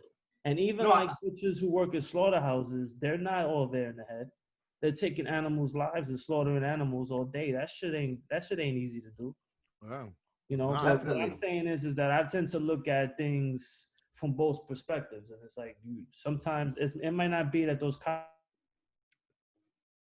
are bad. They just seen some shit that caused they mental capacity to get fucked up. I blame the system in part. I'll say the combination of both. In part, I blame the system because I believe there should be the fact that Chris Ryder said that's absolutely 100% the truth. These cops on a day-to-day basis, they get to see gruesome stuff, man. You know what I mean? Like they're seeing stuff, yeah. So if cops go through a training, right? They go to the academy for whatever amount of time they're in there. They graduate, then they become beat cops. They get assigned to a precinct, and they, you know, depending on the type of arrest that they make, the type of merits that they get, they move up in the ranks, and then they got to take tests to become a higher up in their career. But they never get psychologically evaluated. They never get psychologically evaluated. Yeah, they don't get a psychological evaluation after all that. Once they come out of the academy, they go into they go to the force. They start seeing crazy shit 2 or 3 years later. I agree. There should be a system where a cop should go through a psychological evaluation at least once a year. And more intense too, though. Like, it has to be more intense. I mean, I'm not sure how it is. Obviously, they have to. So let me throw a number at you, right? So let's say you're a beat cop. Let's say you see 10 citizens a day. You interact with 10 citizens a day. Let's say 5 out of the 10 citizens, even now, let's say you're a beat cop right now and you got to enforce a social distancing. So let's say you go to one person and you say, listen, you guys got to separate, you're too close. Okay, no problem. The first 5 people. The 6th person gives you a little bit more of an attitude. You're right, because I work in the retail business. Nelson works in the retail business. We deal with people all the time. So it's always energy. So if a person is giving you that negative energy, then you're going to be negative. So to me, sometimes I feel like a lot of interactions between cops and citizens is based on energy. So if I'm coming up to you and you're automatically defensive, I'm going to get defensive. And then if I come to you defensive, you're going to get defensive. Yeah. And then instead of like maintaining a positive energy, it creates a situation where it shouldn't have been. And then how would you feel if 5 or 6 people in a day say, yo, suck my dick. Fuck out of here, you pig ass bitch.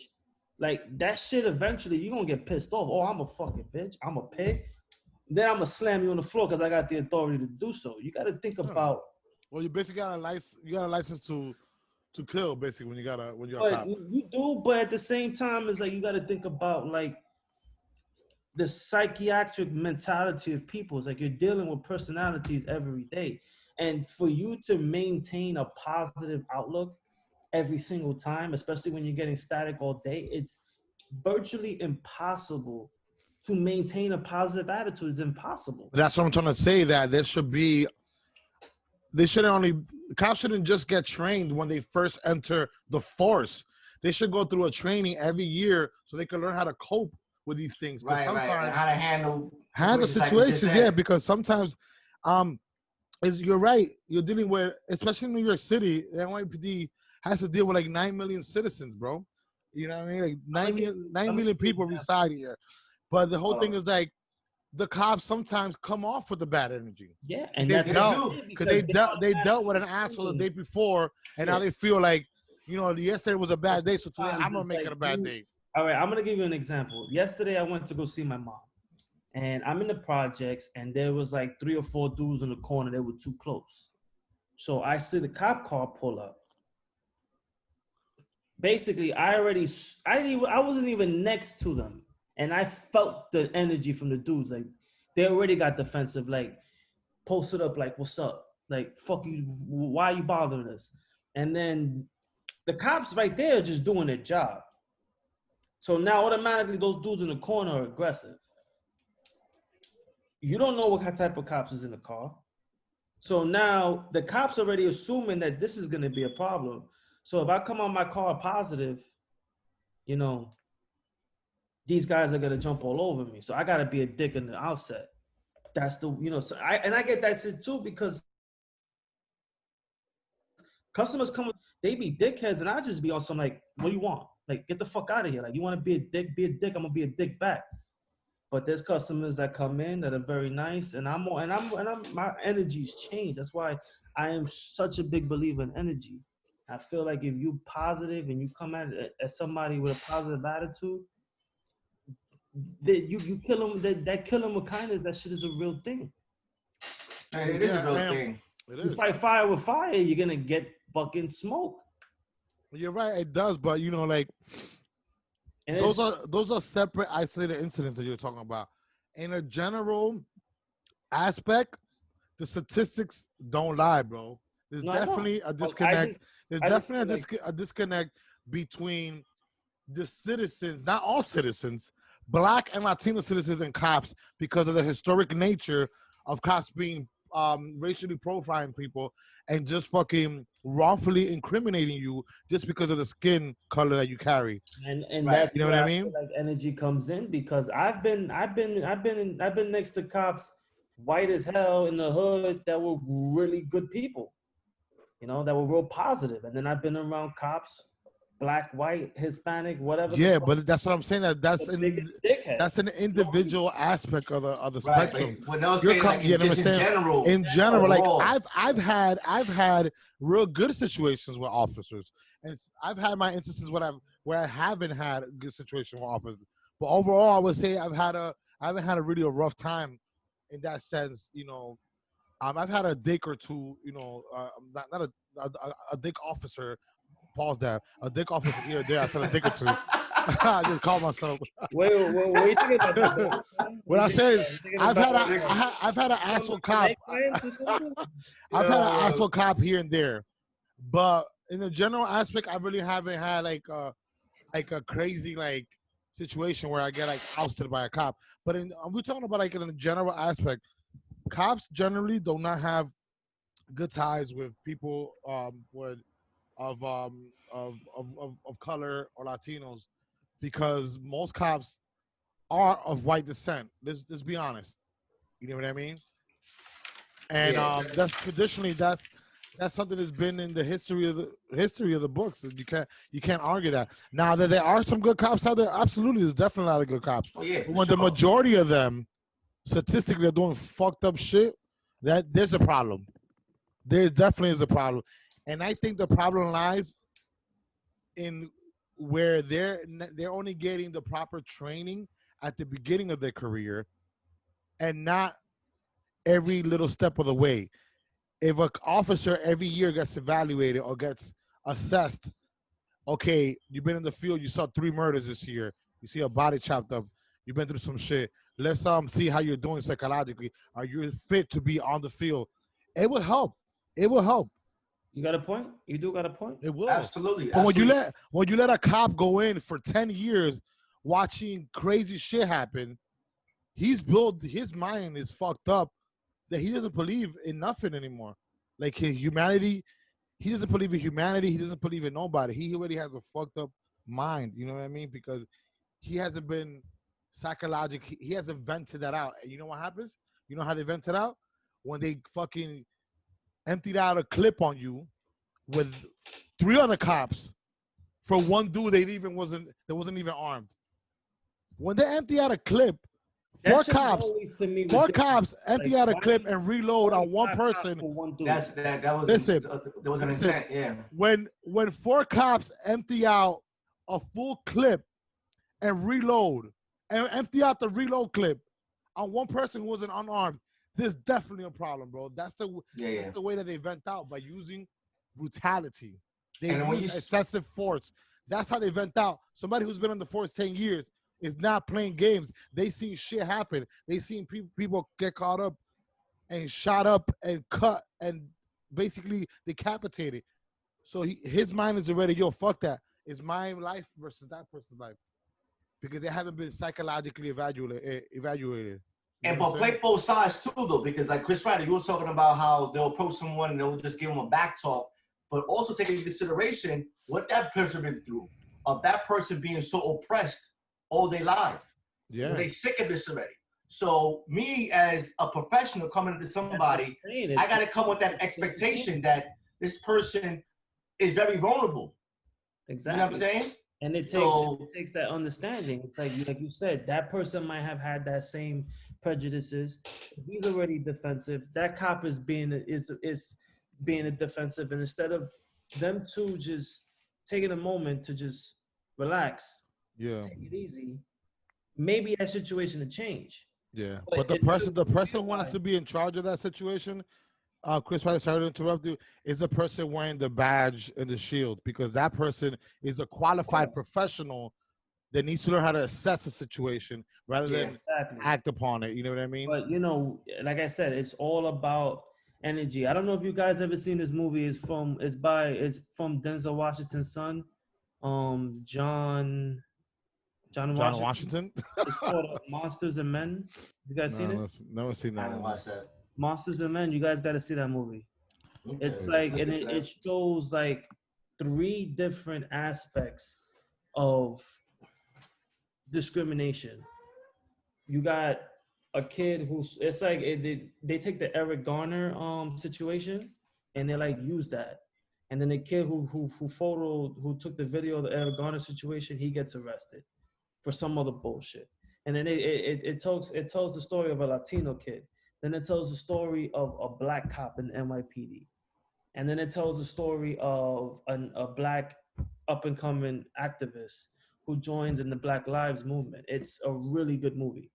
And it just shows so many different aspects of every situation. And the movie's called Monsters and Men.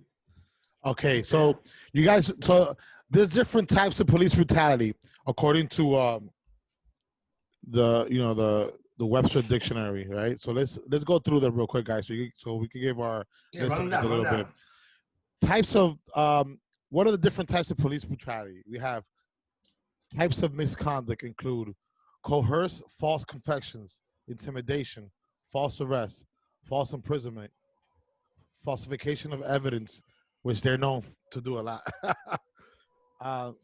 Spoiling of evidence, police perjury, witness tampering, police brutality in general, corruption, racial profiling, unwarranted surveillance, unwarranted searches, unwarranted seizures of property. And the list goes on and on. But those are like the main types of police brutality. The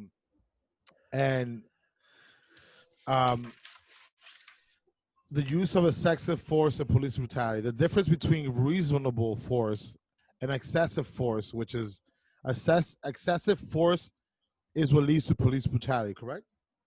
So the difference between reasonable force, which is an officer of the law actually having all the rights to act upon a situation. That's reasonable force, right? Like their life is threatened and they have to take Or action. or you ate a red light while you was driving. Now they got to pull you over. You see what I'm saying? Like that. You know what I'm saying? Oh, just because just because you whistled at the girl who passed by you, it doesn't give him a right to pull you over. You know what I mean? So stuff like that. Like they have to have probable cause of reasonable force. And the difference between reasonable force and excessive force is dependent on the unique circumstances of the situation. Whether the police officer had reason to believe that he or a fellow officer or the member of the public was in physical danger, like John Tamar said. That's the difference between reasonable force. But what happens is that a cop can make a mistake and think they saw something but not saw it because they're human, right?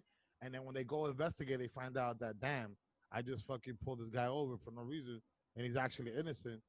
And then the citizen is pissed off because he got pulled over on some bullshit. And now the cop is getting kind of frustrated because he had a long day, and then excessive force derives from that sometimes, most of the time. So that's true. I mean, and also when someone's trying to resist arrest, I can understand how you could justify the excessive force of trying to detain that person and handcuff them. But most of the time, it is where it is excessive force, where it didn't have to go that far, but yet they do that. To even see a police officer, literally punch a teenage kid, just like that, that really, it frightens me to see that happening, regardless of the circumstance of what that kid may say to you. To me, it's just no excuse. And it goes against what you were saying earlier about training, man. I mean, again, a lot has to do with a lot of lack of training, and not to take away anything of what they do, because again, this is a job that they put their life on the line every single day. So you can never take that away. But at the same time, you also have to understand you have a job to fulfill and to commit to that. And you take the oath, like every officer takes the oath that you're going to protect and serve the general public. It's an oath that you take. So you have to abide by those words, But again, though, it's a position that could be, very tempting because, I mean, you're given a position that you have authority. You have authority, and that could be a way where it could be a lot where, yes, like you said earlier about being traumatized, seeing certain things that could definitely mess you up, mentally. And then also, it could definitely influence you to do certain things that you're able to get away with, because corruption is a big thing, too, in every police department. A movie that I watched yesterday was kind of interesting. It's called the 21 Bridges. There was a guy that actually played Black Panther. He was like the lead cop, and his role is basically all of them were involved. The whole precinct was involved in this shit. Yeah, the whole precinct was involved in corruption. And he exposed everybody. You got to see that movie, Chris, right? He exposed him. Yeah, and that's really real. That's really real. That actually really happens. You know what I'm saying? And that's just the harsh reality of what it is right now. But I think, again, though, we just can't localize things and just point the finger at one particular individual or even one institution. We got to understand it's a more deeper understanding of this, man. Yeah. Historically speaking, man, this goes out through history, man, from 400 years ago of why we, have a certain way to approach certain people. Because, again, historically, you know what I'm saying? And, again, it all stems with economic inequality. When you put people in positions where they're very limited in opportunity, they become very vulnerable, where they're going to obviously commit crimes in order to make their ends meet. And this is why they become such an easy target for the law enforcement, because they know already these people are very vulnerable. So we have to change this. We have to change the system, the economic system itself, to really try to change police brutality. And that's my take on it. According to the Britannica, Britannica, right? It's a very credible source. Britannica? Yeah. So according to them, this is a real actual statistic. Police violence is the leading cause of death for young men in the United States. Police violence is police brutality, correct? So over the life course, about 1 in every 1,000 Black men or Latino will be expected to be killed by a police officer. The risk of being killed by 1 in every 1,000 Black men or Latino will be killed by a police officer. Wow. risk That speaks volumes. The risk of being killed by police between the ages of 20 and 35 for men and women of all racial, not all racial, but of particularly Black and Latino ethnic groups is very high compared to like Caucasian people. Nah, definitely. That, you know what? That just shows you, man. Again, though, man, historically. That's insane. The leading cause of death for young men in the United States is police violence, not drugs, not overdoses, not cancer, not the flu, not the coronavirus. It's the fucking police, man. They're the number one cause of young men in the United States of death. That's insane. So no virus, no disease, no drugs is bigger death toll wise than for young men in America than the police. That's insane. Can you believe that shit? The cops are a bigger risk for a young man who's Black or Latino of dying than a disease, than a plague, than a pandemic, interesting than anything. That's insane. That should speak a lot right there. That says a lot. Have you seen the two recent viral videos online? The first one was when those cops burst into that couple's house unannounced, and he ended up shooting at the cop thinking it was an intruder, and then they shot back, killed his girlfriend, shot her like I think it was ridiculous amount of times. She ended up dying, and they ended up charging him for attempted murder on the cop. That's insane. And then went in without a warrant? No, they had like a silent warrant. So that means that they can go if they have like enough probable cause that you're hiding drugs in the system and like very confident that you have it in your crib and that's a drug house, then certain states you can get a no knock law. So they can literally just burst into your house and not. Okay, well, probably meant to not. Okay. Police officers. So they did that, and they ended up the guy thinking as an intruder shot the cops, not knowing they were police officers, and then they ended up shooting back. And you know, once you shoot at a cop, they're not just shooting one time. They're gonna empty the clip and they're gonna reload it, and then empty out that clip. And they ended up shooting her and a ridiculous amount of times, and he ended up getting attempted murder charges on the cop. And did they find drugs in his home? Nope, nothing. That's insane, man. Wow, yo, man. But just because they were saying that it was justified because who their original target was, they felt like he was using that house as a stash house, as a place to nail and all that stuff. Yo, check this shit out. The estimated, this is an actual real statistic. This is in Britannica. The estimated cost of police brutality incidents in the United States per 2-year period is $1.8 billion. 1.8 billion, you said? Yep, for every 2 years. And then you guys, every 2 years, police brutality video. And says, and some that's of them $900 million a year. Then, in other words, yeah, like some have hit the $1 billion mark. In some years, it's hit the $1 billion mark, and like for 1 year instead of 2. You know what I mean? So there's a viral video out there, right, about this EMT worker, this black EMT worker in Los Angeles. Oh yeah, the lady, right? You heard about it, right? That this white lady seizure. This black EMT worker doing his job had to restrain the lady inside the ambulance, protecting her from hurting herself. He ended up getting arrested by cops because they felt like he was physically assaulting the woman. And this is in an ambulance. It's a person who actually EMT employee. Yeah. Wow. But because the woman was white, he was black, he got charged for assaulting the woman because he restrained her in the back of an ambulance. Wow. As an EMT worker. Oh my God. Duty. In the process of it happening. Oh, man.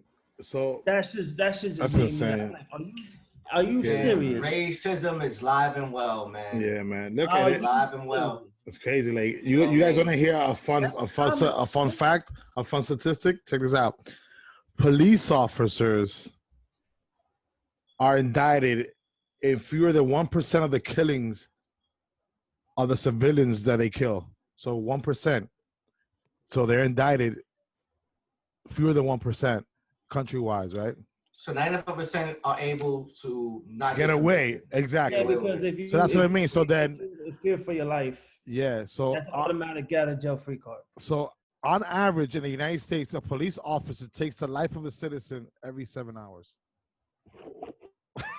Fucking every 7 hours, a cop is killing somebody out there. 52% of the police officers report that it is not unusual for a law enforcement official to turn a blind eye to improper conduct of other officers. So that means that, you know, they back each other up in that sense. Like, oh shit, I ain't see that shit. I ain't see you. I ain't see you plant that half a brick in that nigga's car. You know what I'm saying? 61% of the police officers state that they do not always report serious abuse that has been directly observed by fellow officers. So that means that they back each other up. So they back each other up. That's evident. That's something that. Yeah. 43% of police officers agree with this sentiment. Following the rules is not compatible with the need to get the job done. So them motherfuckers get taught that shit. Like, yo, you gotta get the job done. Do whatever the fuck you need to do. You know what I mean? That's basically what that means, right? 43% of police officers agree with this sentiment. Always following the rules is not compatible with the need to get the job done. What does that mean, guys? What does that mean? What is your assessment of that? That last statistic. Say it again so I can get a better understanding. 43% of police officers agree that always following the rules is not compatible with the need to get their job done. So not following protocol, pretty much. Yeah, it's not compatible with them getting the fucking case solved or so they do whatever they can to, you know what I'm saying, to get their agenda pushed. Yeah. Okay, yeah. See, that just shows. Yeah. So that means that they could possibly plant things in order to make that case go. Yes, and get that person. Yeah. Yeah, and look, this is in the follow-up statistic right after that one, guys. This is gonna blow your mind. 84% of police officers have stated in a recent survey that they have directly witnessed a fellow officer using more force than was necessary. Oh, yeah. And that's a statistic from the United States Department of Justice. So this is a federal statistic. And you know, as you say that, we see that in videos. When we see these videos with these police officers using excessive force, you can see the other police officers looking at them like, yo, what are you doing? Like, you taking this too far. You know what I'm saying? So I could definitely, 84%, I think it would be higher, but yeah, man, that's just true. Yeah, man. And then most of them turn a blind eye. But I was sure I'm not. They're looking the other way. You know what I mean? Because more than likely, the person who's doing the excessive force is a higher up. So they're obviously not going to say nothing to someone who's higher up to them. You know what I'm saying? So I see that. But still, though, what's done, what's wrong is wrong. You know what I'm saying? You got to step in and say, like, yo, you got to chill out. Like, you taking this a little bit too far. Yo, take this shit. Yo, African Americans and Latinos are 5 times likely to die in a police killing, in a police attack, than a Caucasian person. 5 times likely. So that means, like, 5 times likely. So, and the reason there's a reason for that. Reason historically we haven't had a good relationship with them. That's number one, because because of the whole racism thing. Then after we supposedly got our rights, they still racially profiled us. And then thirdly, most cops are white, so it's like a race war type shit. You know what I mean? In that sense. And I mean, and they so conditioned though, because again, these officers would say, "I'm not racist. I have black friends." But it's so ingrained in their brain historically, because everything they've been through, they experienced, and know the history of this country, how it was built. It's just like, you know what I mean? They just do it subconsciously. They just like, you know what I mean? They look at this person and they already have a judgment about it. Yeah, that sucks. That sucks that it's like that. And it's a sense of superiority that I felt from even people who are, you know, they look, even though they see me, they look down. You know, they feel like they're superior, and it's like, definitely superior than me. We're the same level. Absolutely. I agree, man. It's just crazy though. And this is just crazy. This is the final statistic I'm gonna give, man, because If I keep on going on the list, I'm just gonna become. I know it's a lot. I'm gonna keep on going. I'm gonna become more anti-cop. It's a lot. It's a lot. And you know what? I got a lot of good friends who are cops, and I'm sorry because there are a lot of good cops out there, man. And it's absolutely that the guys who actually wake up every day to do their job and they do the job effectively. The bad ones definitely, man.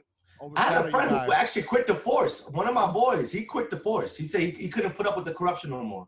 He said he left the police department. He couldn't take it no more. That's insane because, listen, 1 in 4 people who are killed by law enforcement officials in the United States are unarmed. So 25% of the people that are killed are unarmed by police officers. Yeah, 25%. That's wow. crazy. That's, yeah. See, again, these are numbers that are, these are statistics that should speak volumes. And this is why this is a serious thing. This is a serious cause that we have to really take this and really, something has to really change because, again, it really stems with the economic inequality with these people that are definitely an easy target, because, again, they're so vulnerable.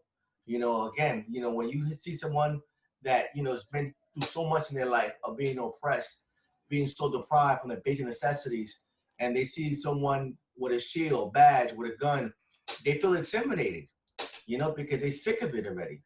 And they become an easy target. And this is why we see so much brutality, man, to be honest with you. So it's just very unfortunate, man. Very unfortunate, man. Yeah, so, I don't know, man. And then finally, but not least, 70% of police brutality in the United States is the victims are African Americans. 75%. 69%. Oh, Mind you, how much percent they make up in a population? 16%? Insane. Am I wrong or not? I want to make sure we get the facts right. I don't want to put some numbers out there that it's not, factual. But I believe the percentage of African Americans in the United States is about 15 to 16%. But you just said 75% of them? 69%. 69%. Okay, let me get it right. So in police brutality cases, wow. 69% of police brutality cases are people of African American descent. Look at that. Right. The other percentage, see here, the 28% are Latinos and then 2% are white. 2% are whites? No way. And what's the source from the source though? We got to make sure our listeners know. What's that from? Here, this is from the Britannica.org. So Britannica.org. Okay. All right. Britannica.org. So this is a legitimate, credible source. This is actually a credible source to actually hold statistics for a lot of things in the world, any subject or Olympic sports, whatever. That speaks so much volumes because you're talking about 69% of African Americans. They only make about 16% of the United States population. And then you just said 2% are only whites, and they make up 60% or even more of the United States population. Wow. Why is that? Because most cops are white and they get away. It's history, man. The historical background, man. Again, man, how this all started. Even if you're a poor white person, you get pulled over by a white cop, they treat you nicer. I'm telling you, they do. I've seen. You always will have white privilege, though. That's one thing. They will always have an upper hand, regardless of what economic position you are as a person of color. I do want to call it, because again, the white privilege is something it's real. You know what I'm saying? As much as some other white people want to be in denial about it, which is so amusing to me, like I just laugh it off. I'm like, oh, I can't believe they actually believe this, but it's really real. White privilege is a real thing. See, like you can be you can have a colleague of yours, right, at work, who has the same position as you. You guys have the same superiority, right? You guys could be in the same level of management, right? Make the same amount of money, and there's certain perks that he gets that you don't, just because he's white. Yeah, it's white, yeah, absolutely. He gets invited to, to play golf on the weekends with the boss, and you don't. Shit like that, like little sneaky shit. Like get invited, like you just said right now. Yeah, like you got invited to the boss's vineyard in Connecticut, and then you find out a year later, what the fuck? Why didn't I get invited to the venue? I got the same status. Absolutely. I thought I was cool with the boss too. Well, guess what? You're not white like him. That's why you're not going. And That's plus, true. I didn't know black people drink wine or Latinos. That's their thing. Yeah. You guys drink wine, really? Yeah, that's like that's so crazy the way that they make like stupid jokes about. This is dumb. This is dumb and ignorant. Dumb and ignorant. You know, and it's crazy because they'll say, "Oh yeah, I love black people," but the moment their daughter brings a black person into their home, "Oh, this is my boyfriend." Ha! Yeah. You can only imagine how their face is gonna look like. Yeah. And I mean, I'm not gonna get into the whole thing of like being like extra like crazy with the racism thing, because I mean, they are Caucasian people who are not racist, but and the racist ones are dying off slowly but surely. In the next maybe 20 years, I say we'll get a little bit better, because they do have a lot of biracial kids coming out now, and people are integrating more and more. But man, it still exists out there, and it's very prevalent in our society, bro. No, racism is live and well still, bro. Live and well. Yeah. I mean, the only difference is that before we really see it, but now it's being more revealed, because now we have cell phones, we have cameras, we're able to actually videotape this and actually show proof of what goes on, because it's been going on since 400 years ago. You know what I'm saying? When the idea of race was first developed by the Europeans. So, you know, it's just being more revealed now. Yeah. That's the only difference. I mean, just look at the stories, man. They come out all the time. Like, last year there was a statistic. I don't have the actual document right now because I have to look it up. But last year alone, there was like in New York State, there was 10 people released from prison for a wrongful conviction from the same officer. Same officers, man. There's no discipline from the officer. 15, 18, and 20 years. That was like how much time those 10 people did, like from 15 to 20 years. Because that same cop, he would make it his duty to plant evidence, and he was cool with the district attorney. And did that cop get his job? He kept his job. He retired. He's retired. He's receiving a pension. Now imagine if you would have done that for your job or anybody else aside from police officer. Yeah. You still be employed. Let's just keep it real. You wouldn't, but still be employed. He's not employed anymore because by the time these guys came out of jail, he was already retired. Well, yeah, the year's probably in. That's probably what it was. Yeah, but so the city's paying his retirement pension. Yeah. And cops, when they get 80% of their salary, I believe, when they retire. Depending how many years you put in. If you was there for the max time, you're getting 80% of your salary or 75%, something like that. Look at that. It's high. So if you were making $100K on retirement, you're gonna make $75K easily, just at home chilling, and you're allowed to get a second job. So, you know what I mean? Like, it's crazy, man. So who ends up paying the pension? We do, the taxpayers. And guess what? Those guys coming out of jail that want to put in a civil suit now, who's paying that? We are. Yeah, the taxpayers. So we end up losing with police brutality. So in that case, we need to get our political leaders a little bit more involved in assessing the psychic, or having better training for police officers once they're on the force. Yes, once they're on the force, like you said, like to keep reinforcing that where they're assessed every year, which is a great idea. Yeah. And also, really, the socioeconomic system, though. I mean, again, though, we have to really understand it really stands with classism. Classism is the father of racism. You know, I can't stretch it no more. You know what I'm saying? But I mean, you guys want to do a final thought? I mean, great episode, though, man. Yeah, great episode. We had a lot of facts and a lot of like stuff to back it up with, man. And you know, I'm gonna start it off. My final thought is, you know what I mean, like knowing the facts and knowing the history. If you are of an ethnic group that's been typically historically attacked by police officers, just understand that. And if you ever have an encounter with a law enforcement officer, just be cordial, be positive. Don't do anything that's gonna entice them to overly use their excessive force, because sometimes they do come at you with excessive force from the beginning without you even having an idea of what's going on. But just be mindful that there is a history. and there might be a chance just because you're a certain color or just because you belong to a certain ethnic group that you might be looked at different. Just be mindful of that and just act cordial. Know your law first of all. Know what they can do and what they cannot do, and just be very careful when dealing with an officer. Not all of them are bad, but statistically, most of them are bad. So just take that into consideration and just be mindful. Just know that the odds are against you, and as long as you know your rights, you're a little bit in control of the situation. But also, don't give that person, that police officer, a chance to use his license to kill, his badge to impose excessive force on you. Don't give him the opportunity. That would be my final thought. Wow, no, that's Yeah. deep, man. That's deep. That's very true. Very true, man. Everything you just said right there is very true. Gotta be very mindful and absolutely know your rights, though. That's one thing that we're not really educated to really understand our rights. You know what I'm saying? We could talk about all about sports and throughout all these statistics about certain things that has no relevance into our survival because your Bill of Rights is a survival tool.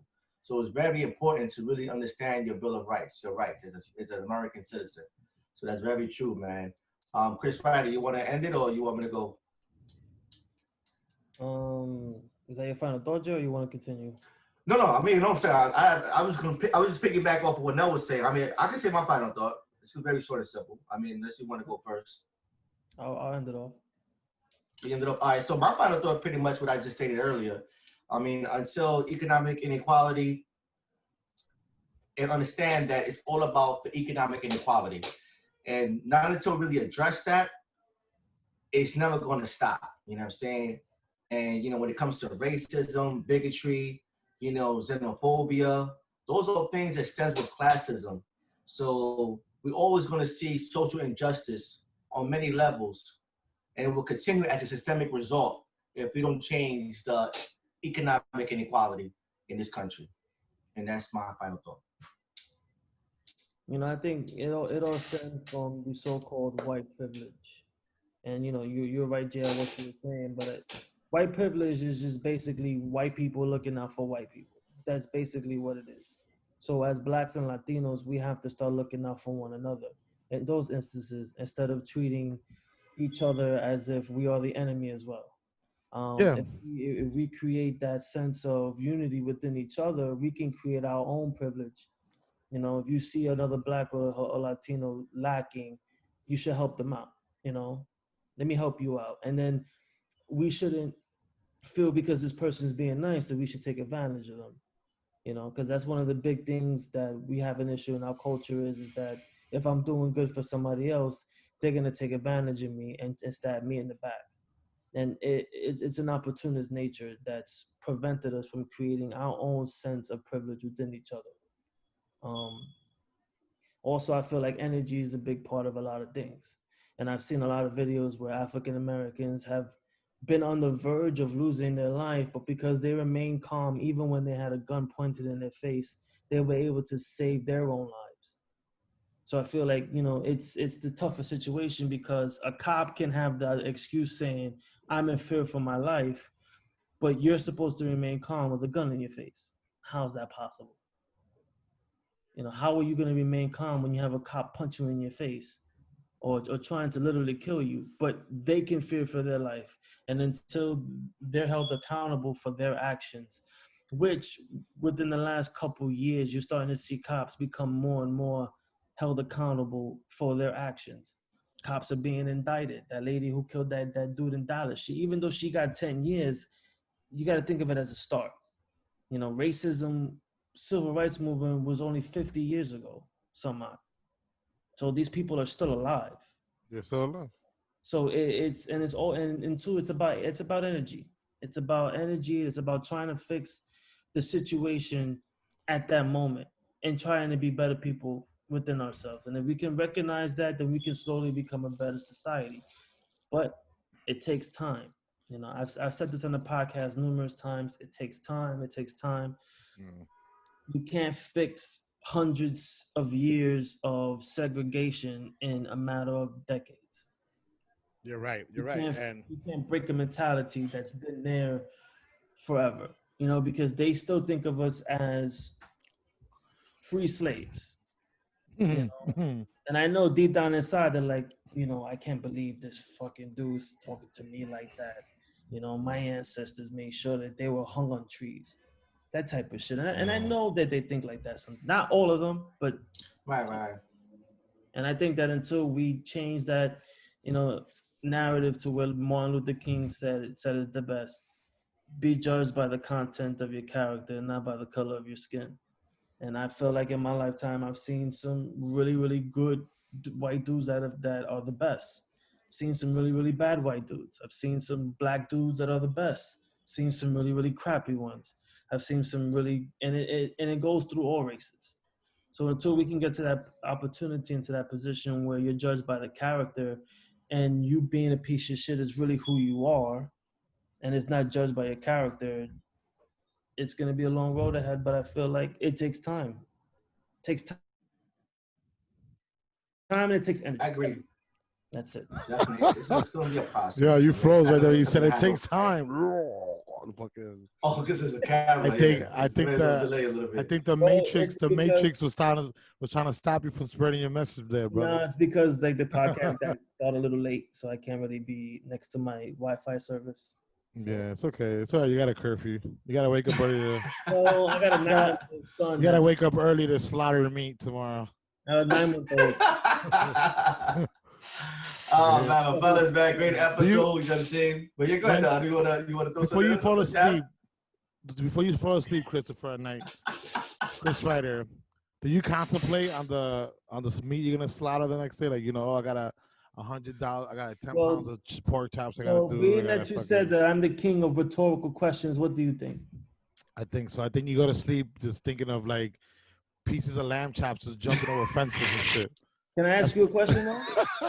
You know how some people count to 10? They're like 100 sheep jumping over a fence. Can I ask you a question? Yes, pork chops jumping over a fence. So oh my God! Bacon when you're sleeping?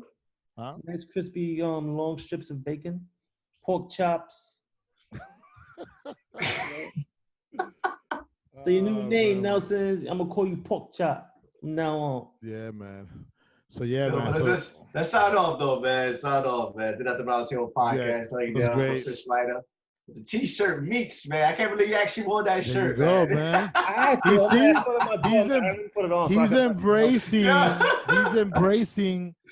He's embracing the whole butcher lifestyle because he you know, you can't be in denial. He's dedicated. He's dedicated, bro. He's dedicated. Video to Nelson of me doing the big dog. And being in denial. and I'm gonna have him specifically hear the sound of bones snapping. Yeah. Knife between the joints, because I tell everybody all the time when they want to talk their nonsense, I said I could take your elbow off without using a handsaw. It's very easy, and I'm gonna show them why. I'm gonna make sure that snapping sound. It's an amazing sound. It's all about embracing who you really are, bro. And instead of being in denial, like you gotta embrace the fact that you're a fucking psychopath. You're a killer. You know how like seeing blood and like everywhere. Little bit. Bones is amazing sound, bro. How you love? Like it seems like as if you want to do that to someone. Like that's what I'm saying. He's passionate. He's passionate about it, but he's in denial. So I try to help him. I try to help him embrace it. He might wake up one day without an elbow. You never know. But like the other day, like I was, you know, like I put up a video of me, like, you know, chopping up some stuff that I was gonna make to eat. He said, "Oh, I gotta teach you a thing or two about using a knife." I'm like, "Listen, bro." I didn't want to like really comment hard on him because there's other people watching. But like, hey, listen, man, I'm not into that whole culinary arts fancy cutting. Vegetables all wrong, Bobby. It was terrible. No, I wasn't cutting it as smooth as a killer, but you know, but that's not even a killer. That's a culinary art, baby. That's a culinary art. I'm not a chef. I'm a home tall chef. So and how to use they're making fancy meats with like you know what I'm saying? With little cauliflowers on them. Like I'm actually actual real food. All in the motion of the wrist, Nelson. It's all in the motion of the wrist. Yeah. Oh my God. All right, man. So then at the Roundtable podcast, man. We'll be back next week. You know, man, shout out to Bodega the DJ. He couldn't be here again. I don't know what's going on. Maybe he's quarantined out. Maybe he's like isolated. He's probably hiding under his bathtub or something. I'm not sure. Like those old school bathtubs, they had like the little opening in the bottom. Oh, The bathtubs nowadays they're like cemented to the ground, but no, back in the days when they had like that opening the bottom. You get down there, that shit was cold as fuck. That shit was always cold as fuck down there, huh? That's crazy, man. Yo, you could get there any time of the day. That shit was cold as fuck. In the summer, when it was hot, you get under that bathtub, it was cold as fuck. I don't know. That's true. There, man. That's true. It's probably there, man. Bodega, if you're under shout there, out Bodega, though. Shout out Bodega, man. Bodega, if you're under there, man, just send us a text, man. We'll go help you out, brother. Oh my God, man. So yeah, man. Next week though, man, we back. Did at the podcast. We're gonna end up with some tunes right here, real quick. And yeah, man, you already know, man. We'll be back in the game next week.